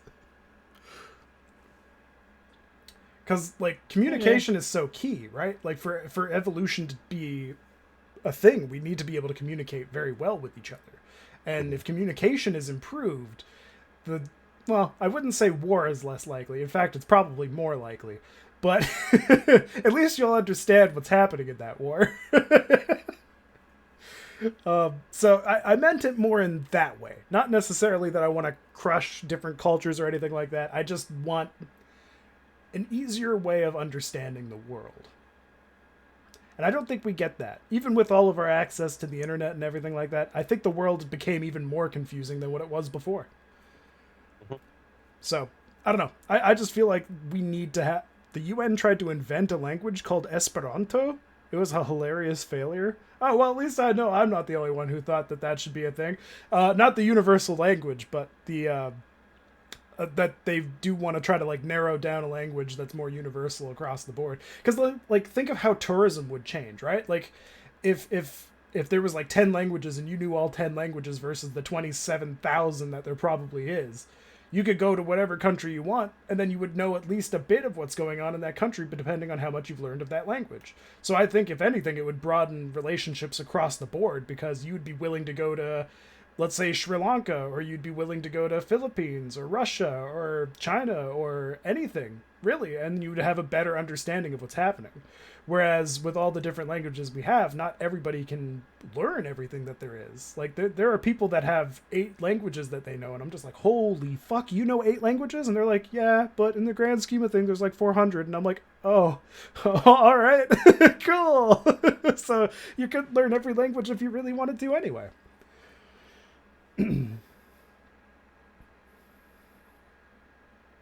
Yeah, but you're still putting it on them to make it easier on you. No, I'm not, because I said I don't care if it's English. If No, they I know, removed but English and they decided that, like, let's say for instance, the first one was Chinese, the second one was Japanese, third one was Russian, fourth one was what was the one you said for India? It was Purdue. Urdu. Purdue. If No, Purdue. No, Urdu. no P. Urdu. Urdu. Yes. Urdu. Okay, there we go. Purdue is the chicken company. Is it? Yeah. Wait, Purdue what? Farms. Oh, I've never heard of it. Oh yeah. Oh, okay. Big old chicken conglomerate. Oh, okay, cool. But Chickens. like if I had to go scratch and learn a new language, like here's what you're learning today, I would do it. Even if it was hard on me, I would do it. Like that, like I know a lot of people are like, oh, but you already know English and you speak it fluently. Of course you would be fine with everybody else learning it. I don't care about that. I would go through with it if it meant everything was more universal. So if I had to learn Chinese, I'd be fine with it. If I had to learn Russian, I'd be fine with it. It's just narrowing it down that I care about. If that makes sense. I suppose. There are already too many people who want to talk to me right now as it is. I don't need to be able to communicate with more people. I mean, yeah, fair enough. But you've seen how Google Translate worked when I tried to spam that shit in Clyde's chat. It didn't work very well, so unfortunately, it's not like I could just Google what I want to know. Because, yeah, sure, it'll get the words right, but it won't get the grammar correct. Mm-hmm. Language is an organic thing that just sprouts up in every culture and evolves on its own. There is no way to police language; it will just navigate around the rules. So then there's a possibility that what I want could happen in 1,000 years from now, or it could happen in 100 years. But I don't know. Like I'm not the first person to, of course, make that prediction that in 1,000 to 2,000 years from now, we'll all be speaking one language that just sounds like gibberish to us currently. Mm-hmm. It's just kind of how things evolve, right? Because now communication is so worldwide that it eventually has to go that way, right? Who knows? These times are with this digital age. We've got no way to even predict how things could go forward because of just how drastically things have already changed since just you've been alive. That's true. I mean, I think I remember. Like when I was a kid in grade school, I got my fucking Tamagotchi taken away. Now there's kids that just have iPhones. That's true. It's like fuck. I wanted an iPhone in high school. They took my Tamagotchi away and it died. Do you understand me? It died. Dude, that's brutal. I remember my flip phone getting taken away from me in 8th grade, and I was just like, no, I was texting a woman. So, I mean, yeah, that I can't even, like, I'm just looking back now, like when I used to hang out and just play my video games single player and on my Sega Genesis. Now these days, kids are playing online with their Xboxes and their Fortnites and stuff. Like, dude, man, I didn't have anything like this. You probably remember how fucking vanilla the internet used to be then. Do you remember the website that was just Lemon Party, and it was just the 4 old dudes having really extreme sex on the bed? No. Oh man, I must have missed that one. I was in grade 4 or 5 at the time, and I went and stayed over at a buddy's house. This is how you could tell that internet was like super like basic, because you would have to go to the website to find the meme. And they would have an entire website just built for one photo. Also, this was before they were called memes, and they were just a funny thing. Exactly, yeah. It was memes before memes, and I remember going to my buddy's house, and he's just like, "Oh, you want to see Lemon Party? Do you like lemons?" And I was like, "I guess so. I don't know. I'm indifferent." I don't really know how I feel about lemons. Then he just like typed in lemonparty.com, and it's just 4 old dudes fucking on a bed. I was like, where's the lemon? Why is this Lemon Party? They're not even peeing on each other. There's no lemon at all.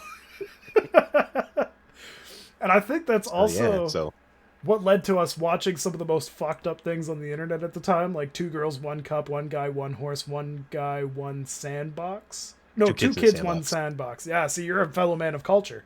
And 1 guy, 1 jar. I remember watching and don't forget about the Tub Girl image. Oh, yes, Tub Girl. That one was fun. Girl. I made that my Xbox Live picture for a long time before they finally realized what it was, and then they removed it. But, yeah, no, I remember watching those, and me and my buddy just eating like a pound of wings each. And he was not expecting half of what we watched, and I didn't even expect it either, right? Because like we've heard about 2 girls, 1 cup, but we never heard about the other ones. So we get to I think it was the 4 girls finger paint. I don't remember that one. Oh god. Okay, so think 2 girls, 1 cup, but it's 4 girls shitting on 1 guy, and then they just smear it all over him. So a German Scheiße video? Pretty much. So but in English? Yeah. Well, no, it might have actually just been a German Scheiße video. We couldn't really tell what they were saying because we were kind of gagging. So he turns on the video and he's just like laying in his bed, and all that happens is they shit all over the guy and start smearing it, and I look away, and then as I look away, my friend's still staring at it, and he just goes and like throws up all over his bed. And I just start laughing my ass off. And I remember thinking, you have to clean that shit up. Then I look back over at the screen and like, oh god, why did I look back? Oh, the good old days when shit like that would make me vomit. Oh, Man. old internet was hilarious. But yeah, so stuff like that, like we're at a point now where we've got like so much technology and so much like access. Like I can't make any kind of prediction. I can't figure out where anything would go, or like it's because who knows what the next thing is going to be, and that'll drastically change it again, because like not even like 20 years ago things were drastically different. It's just oof, man. Oof. Like I think how do we keep up with this? I think when I was born, they still had smoking in restaurants. Yeah, I remember when I was a little kid, we used to sit in the smoking section in the restaurant. Yeah. That was how we would always summon the food. We'd be like hungry waiting for the food, and my mom would say fuck it and light a cigarette, and then the food would show up. Oh, of course, like clockwork. But like that just shows how much things have changed from then. Because like to me, it seems like such a foreign idea to smoke in a restaurant. Hmm. And then I like look at like when did they ban smoking in restaurants? It's like 1998, and I'm like, I was alive. What? Why does this seem so foreign to me? I don't understand how much we've changed. Like that's a thing I think is very telling about how time works and how we perceive it, because Hmm. like to us that feels like it's an eternity ago, and for us it is, because that's almost our entire existence that it has happened where that was the case. But like the way we perceive it is it's like, oh, that was so long ago, but then when you Google it, it's like, oh, 20 years ago, that's not that long. Yeah, It's just so it's like eye-opening. it can't be so long ago if you remember it. That's kind of the problem. It's like, oh no, wait, hang on. But that's the thing. To us Mm. though, it seems so long because again, that was so early in our life that like now it's been I mean, yours 7 maybe. I was it was what, 1998 when it was finally fully in banned Canada. In in Canada. Canada. Okay, it was probably sooner in California where I am. But yeah, I mean, for like I would have been 14 when it was finally banned in Canada, because I was born in 84. So Yeah. like, and what's the other one that I would have been 5, by the way. it's not too bad.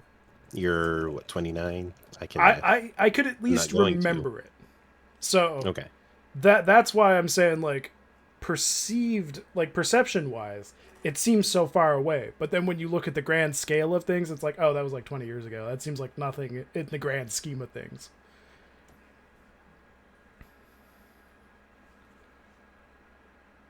Oh, Yeah. nice. Wait, how'd you get that to work? I tried to do that the other day and it just didn't do anything. I have taken control of your channel. Oh, This cool. is now uh Do you want to be a mod? I don't mind. I could be a mod. Sure, fuck it. This you're being knighted in the middle of the podcast. All right.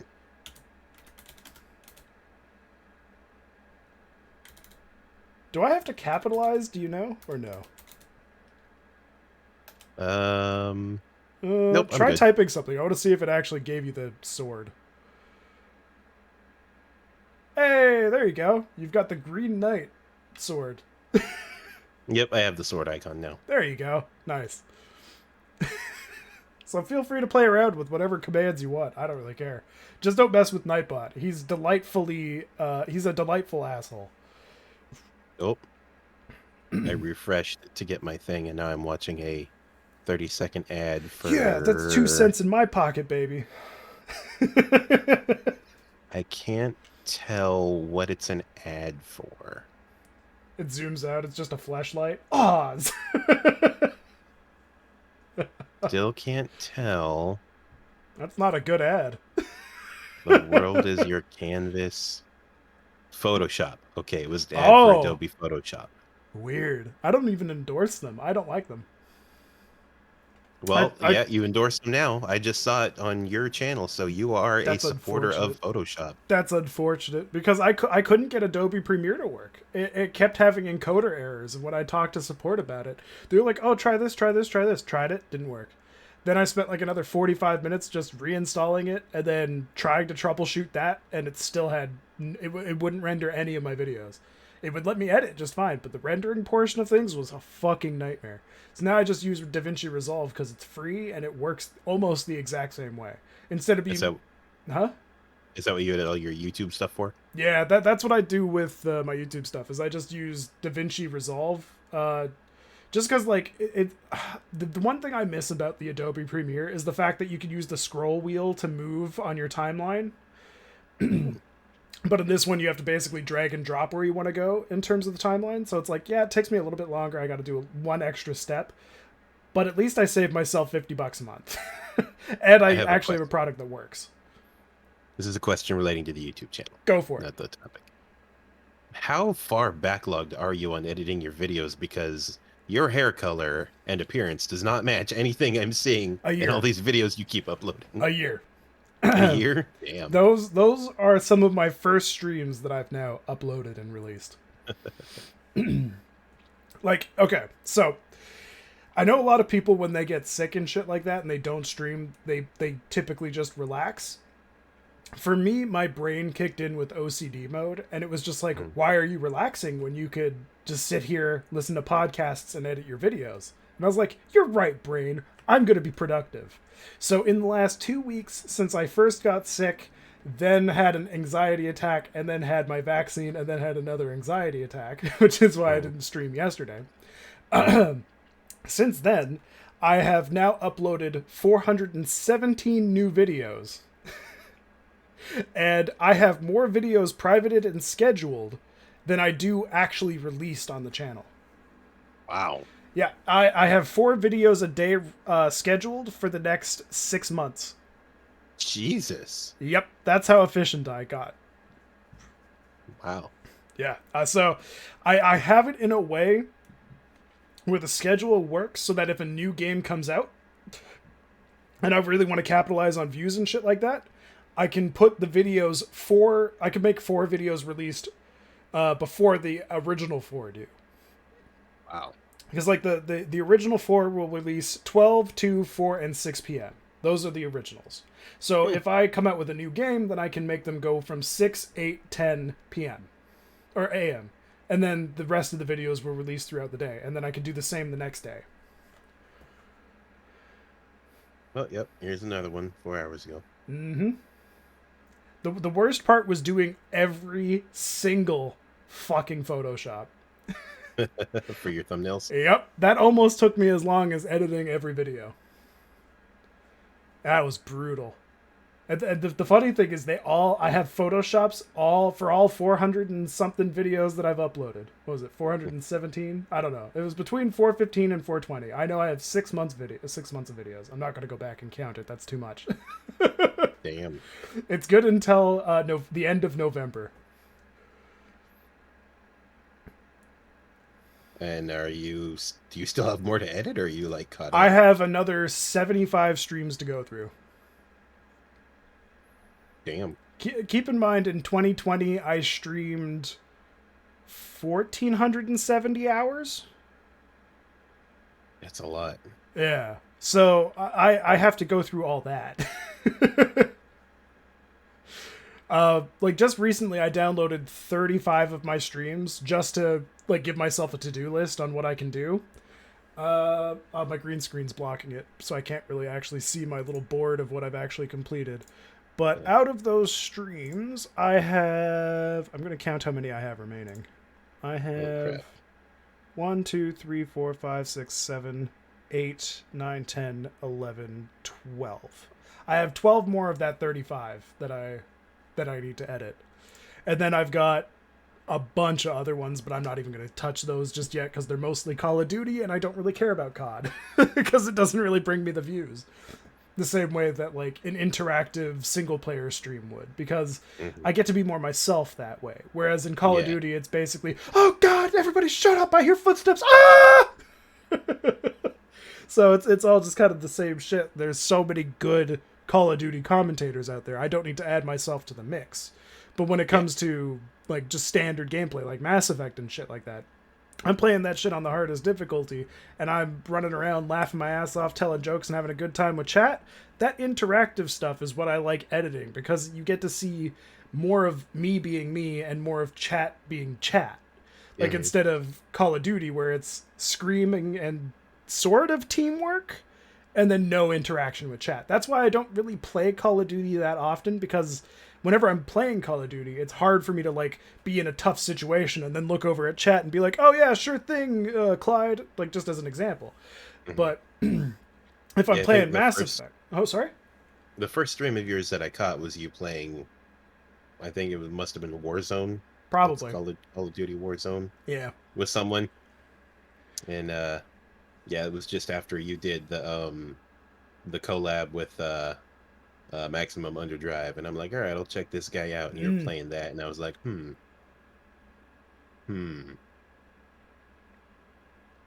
I was not impressed.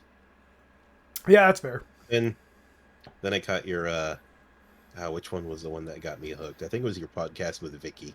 Oh, that was I a watch good you one. messing with stuff every now and again, and then I'm like, it's like, hey, Vicky Savage. I haven't seen them in a while. See, that's why, like, I do like to play games with followers, and that's why Warzone was such an easy pick, because it's available on all consoles and it's free. That was the biggest thing. So it was easy for me to be like, okay, you want me to play with followers? I'm completely down with that. What is a game everybody can play? And the one that came to mind was Warzone. So I'm pretty sure if Battlefield had the same thing, I would have played Battlefield.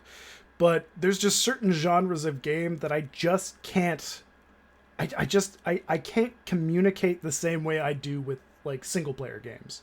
And that's why you'll notice, like, when I'm playing Hitman or Mass Effect or literally any single player story driven game, my interaction with chat is basically anytime there's a message, I will communicate with you. I'll have a chat with you.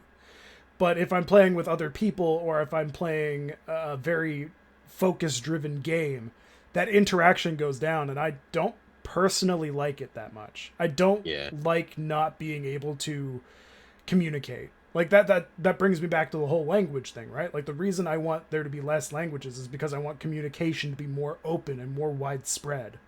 And I think that's kind of the same reason I have that same issue with not appreciating being able to speak with my chat. I don't know how many streamers have that issue, because like I watch Tim the Tatman sometimes, I watch Nick Merckx sometimes on YouTube, but they seem like they're too big to fail. But I feel like if they were to start now with how little they actually interact with their chat, they wouldn't go very far. Yeah. Whereas, like, a lot of the big Call of Duty people have to have a big YouTube presence in order to be big on Twitch, because they're bringing people from the 500,000 channel to the 50,000 Twitch channel. So they're bringing their 10% of their followers that they already amassed to a channel where they can make more money. Whereas with like, me, oh sorry, yeah. You know, that made me think of Let's Game It Out. He plays a whole bunch of stuff, and whenever he starts streaming, there's like 3,500 people in his chat, and I'm just like, well, so clearly they're not there to be able to interact with him. But they are there to interact with each other, which is a big thing. That's what I think is great, is when people can, as they grow, they learn to interact not only with the creator, but the other people that appreciate the creator. Sure. Yeah, but at that point, when it's 3,500 people all trying to talk, chat is just a fucking whirlwind, and there's like no point. No one's gonna stop and be like, wait, hang on, what did that one person say? Let me scroll down and read that one thing. Like, it's just gone. See, whatever you wanted to say has come and gone. That's actually something I mentioned at the very beginning of my streaming career, and I thought it was something that I even still stand by to this point, is even if I amass, like, let's say I have, let's say the same number you said, 3,500 chatters. If I had 3,500 people watching my stream, I would find that overwhelming. Not necessarily Yeah. because of the amount of people viewing, but because of how guilty I would feel for missing all of those messages. Yeah. So for me, what I would have to do is I would either have to switch it to follower only or sub only, just so that way I could at least still communicate with people on like a more like a slower chat. Or I think chats have slow mode now too, right? Something Yeah. like that. So I would have to implement slow mode just so even if I can't interact with the chat, I can at least read it, so that I would know if I'm missing something important or not. Because if somebody were to message me and be like, haha, you're fat, and then somebody messaged me, I'm going to commit suicide, I would want to acknowledge the person that said, I'm going to commit suicide, versus the guy who said, haha, I'm fat. But if if the chat's going too quick, I can't acknowledge either. So that's kind of why it was just like, feel bad, then try your eyes with a Benjamin. Damn it, Clyde. You are fat, by the way. I am. Yep. I'm very, very fat. I'm very sweaty too. I did not have a shower. My hair is just moist. It's very humid. That's why my hair is down, actually. I showered first thing when I got up this morning at noon. It was glorious. Was it because And you knew how dirty this podcast would make you feel? No, it's because I got lazy over my 4-day weekend and kind of just stayed up till 4 o'clock in the morning every night. Didn't shower in like 4 days. Oh, nice. I call that the standard work week at this point. Where were we? We were talking about something. The stream chat. But Yeah. thankfully, I haven't gotten to that point where I've had to test any of that.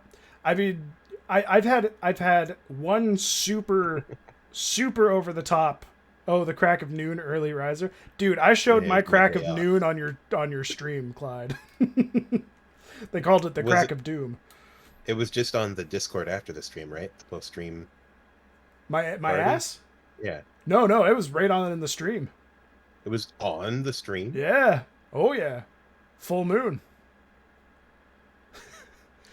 Their planet had 2 moons that night. Which one was this? Oh shit. It was definitely one of the Satisfactory streams. I think somebody must have clipped it. It's got to be in one of Maximum Underdrive's clips.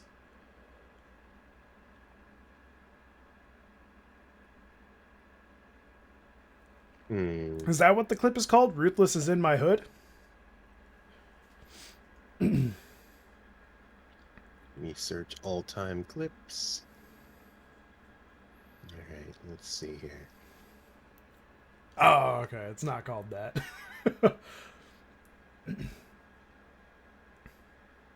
5 months ago, I think that's too far.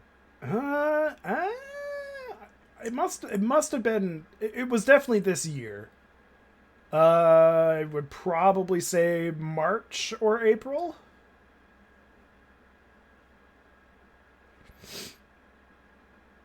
Actually, you know what? I can get you a date because I think Clyde's texts are still in here from that day. I don't think I have any way to actually sort by that. I just have to look for something that, let's see here, that looks like it would be then.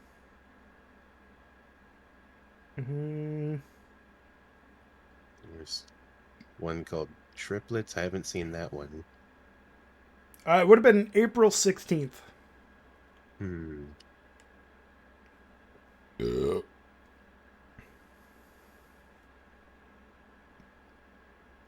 I keep all my checks and balances. That's right. Come after me, me too. No, I'm kidding. Don't dig into my past. Well, that sounds more incriminating. Ruthless fell down. That's it. Yeah. Get a 7 months ago. 7 months ago. Oh, That's a big ol' ass crack, ain't it? hang on. Let me. Oh my god. This is going you in found the the video. section. Let's see here. Community creations. No, this is our funny Twitch clips. Boom. It's definitely better. Feel free to drop it in media or memes for me if you want. Putting it right fucking here. That works too. I wonder what happens if I click on it. Oh. Blocked you out. It blocked me? All right. Well, because it auto-opened in front of you. Oh. Oh yeah, this is where I gracefully fell and somehow missed ruining his green screen. Oh, that's a gaper of an ass right there, my dude. That is a lot of ass, dude. That was my whole ass, by the way. I forgot to tie my... Okay, so the story about the... Let me just go through the whole story, just so people don't think I just walk around where my pants are so Hang loose. on, I'm watching it again. So loose that it just gapes.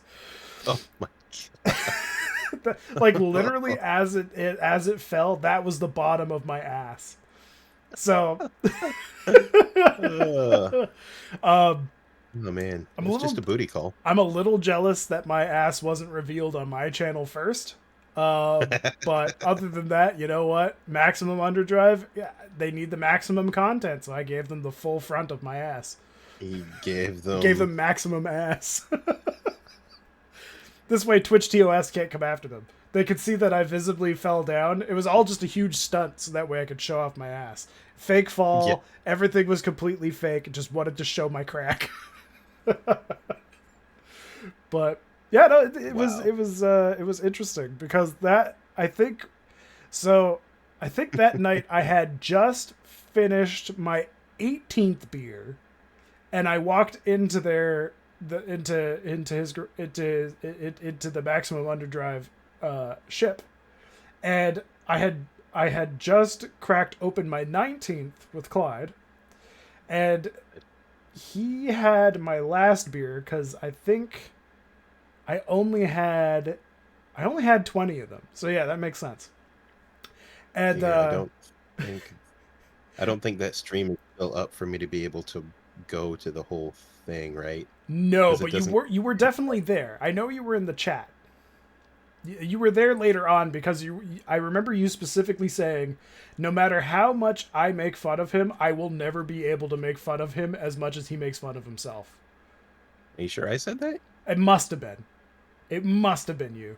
Because I think so, because I wasn't part of this 5 months ago. But it wasn't 5 months ago. There's something wrong with that because it was in April.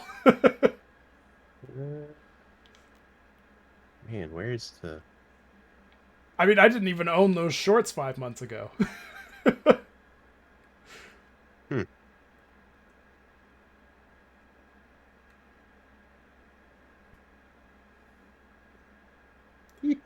Yeah, that like I have the text from that day of me asking to get into the garage. It was April 16th. Oh yeah, it's the 5th month, not 5 months ago, is what Clyde's saying. Oh, I didn't know Twitch was European. Sometimes it is. Depends how it decides to interpret certain things. That's funny. How does this only have 7 views? It needs way more. That ass needs to gravitize all eyes. Wow. That was a lot of ass, dude. It was all of it. That was my whole ass. All of your ass. Thank you for wiping. Huh? Thank you for wiping. What are you, my preschool teacher? No, of course I'm someone who had to see your ass. The only shit that I've ever spewed comes out of my mouth. Yeah. But yeah, no, that was an interesting day because I wasn't expecting to be on camera, so of course I was sloppy as fuck, already being that drunk. Like I'm working on my 4th beer already, of the same strength. Like this is some strong beer, 6.8%. That shit's some strong ass Indian pale ale. Got some Pepsi. Nice. Pepsi sponsor me. Is that the Pepsi Max? The Pepsi formerly known as Max, they call it Pepsi Zero Sugar now because Coke calls it Coke Zero Sugar. Yeah, Pepsi Max is my favorite too. I like Coke Zero as well. Like that's for some reason I hate the diet, but I like the zero. Pepsi, I know I'm not on my own stream, but come and sponsor me. Yeah, do it. Watch his fucking podcast thing and then give me the Pepsi. And then look at my ass. I'll drink Pepsi. Make sure you look at my ass, Pepsi. Click on the link, look at his ass. Look at his ass. Think of how many Pepsis you could put in that crack. And then And then Whole go 12 follow pack. Maximum Underdrive. They are the greatest stream in the galaxy. Yeah, don't follow me. Follow them first. Just stare at my ass and then follow Maximum Underdrive. Get sucked into that black hole. Wait, so subscribe to Chris? Is that what I'm hearing? What? Get sucked into the black hole. Oh. My ass absorbs all light. Oh, man. Good times. But yeah, I can't believe I drank that much that night. There must have been something going on. Because I don't usually put away 18 beers and then all of a sudden I'm like, yeah, I'll go outside. Usually after the sixth one. I hope to God you walked there. Yeah, I did. I don't drive. I'm very close. I'm okay. I'm like a 2-minute walk. Oh, creepy. I mean, that was kind of the only reason I even really said yes. If it was like a 30-minute walk, I wasn't going to do it because it's just like there's so many trees and everything. A mosquito could bite me. A bear could fuck me. Bad things happen. And you saw how my ass looked. There's no way a grizzly wasn't going to see that and go, ooh, dinner time. Like, I was fucked if a bear came at me. Probably, literally. Well, you never know. With the amount of liquor in my body, I could have probably just fallen over and fallen asleep and it would have thought I died.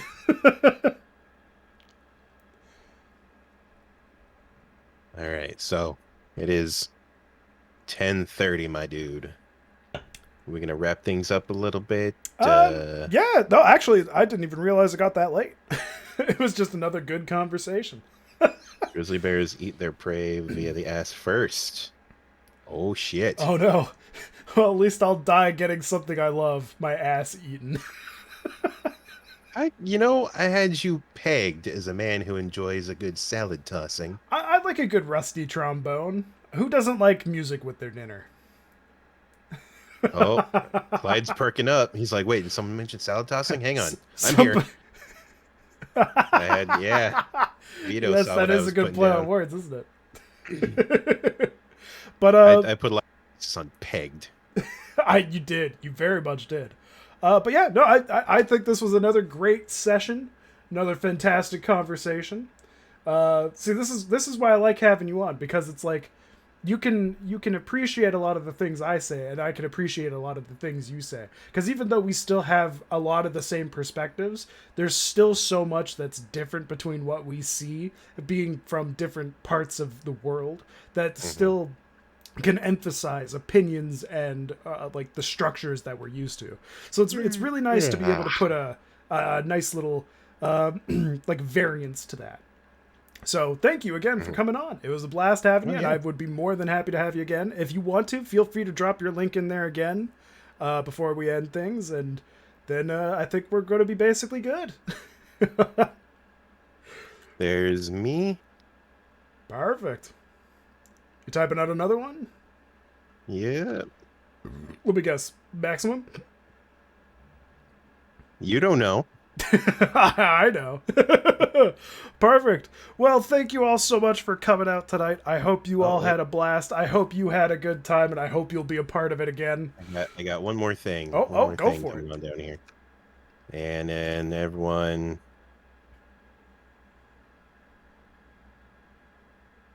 This is when you just drop a gigantic picture of a dick. Ban! There we go. Ruthless. Oh, is that my YouTube channel? Oh, you beat It's me a to the YouTube punch. channel. Well, thank you so much. I didn't even think about doing that. I read that as roofies, by the way, and I was just about to be like, the date rape drug. Very nice. Ruthless got a YouTube. Exactly. All right, well, thank you all so much for stopping by. I will see you all next Tuesday. Bye-bye.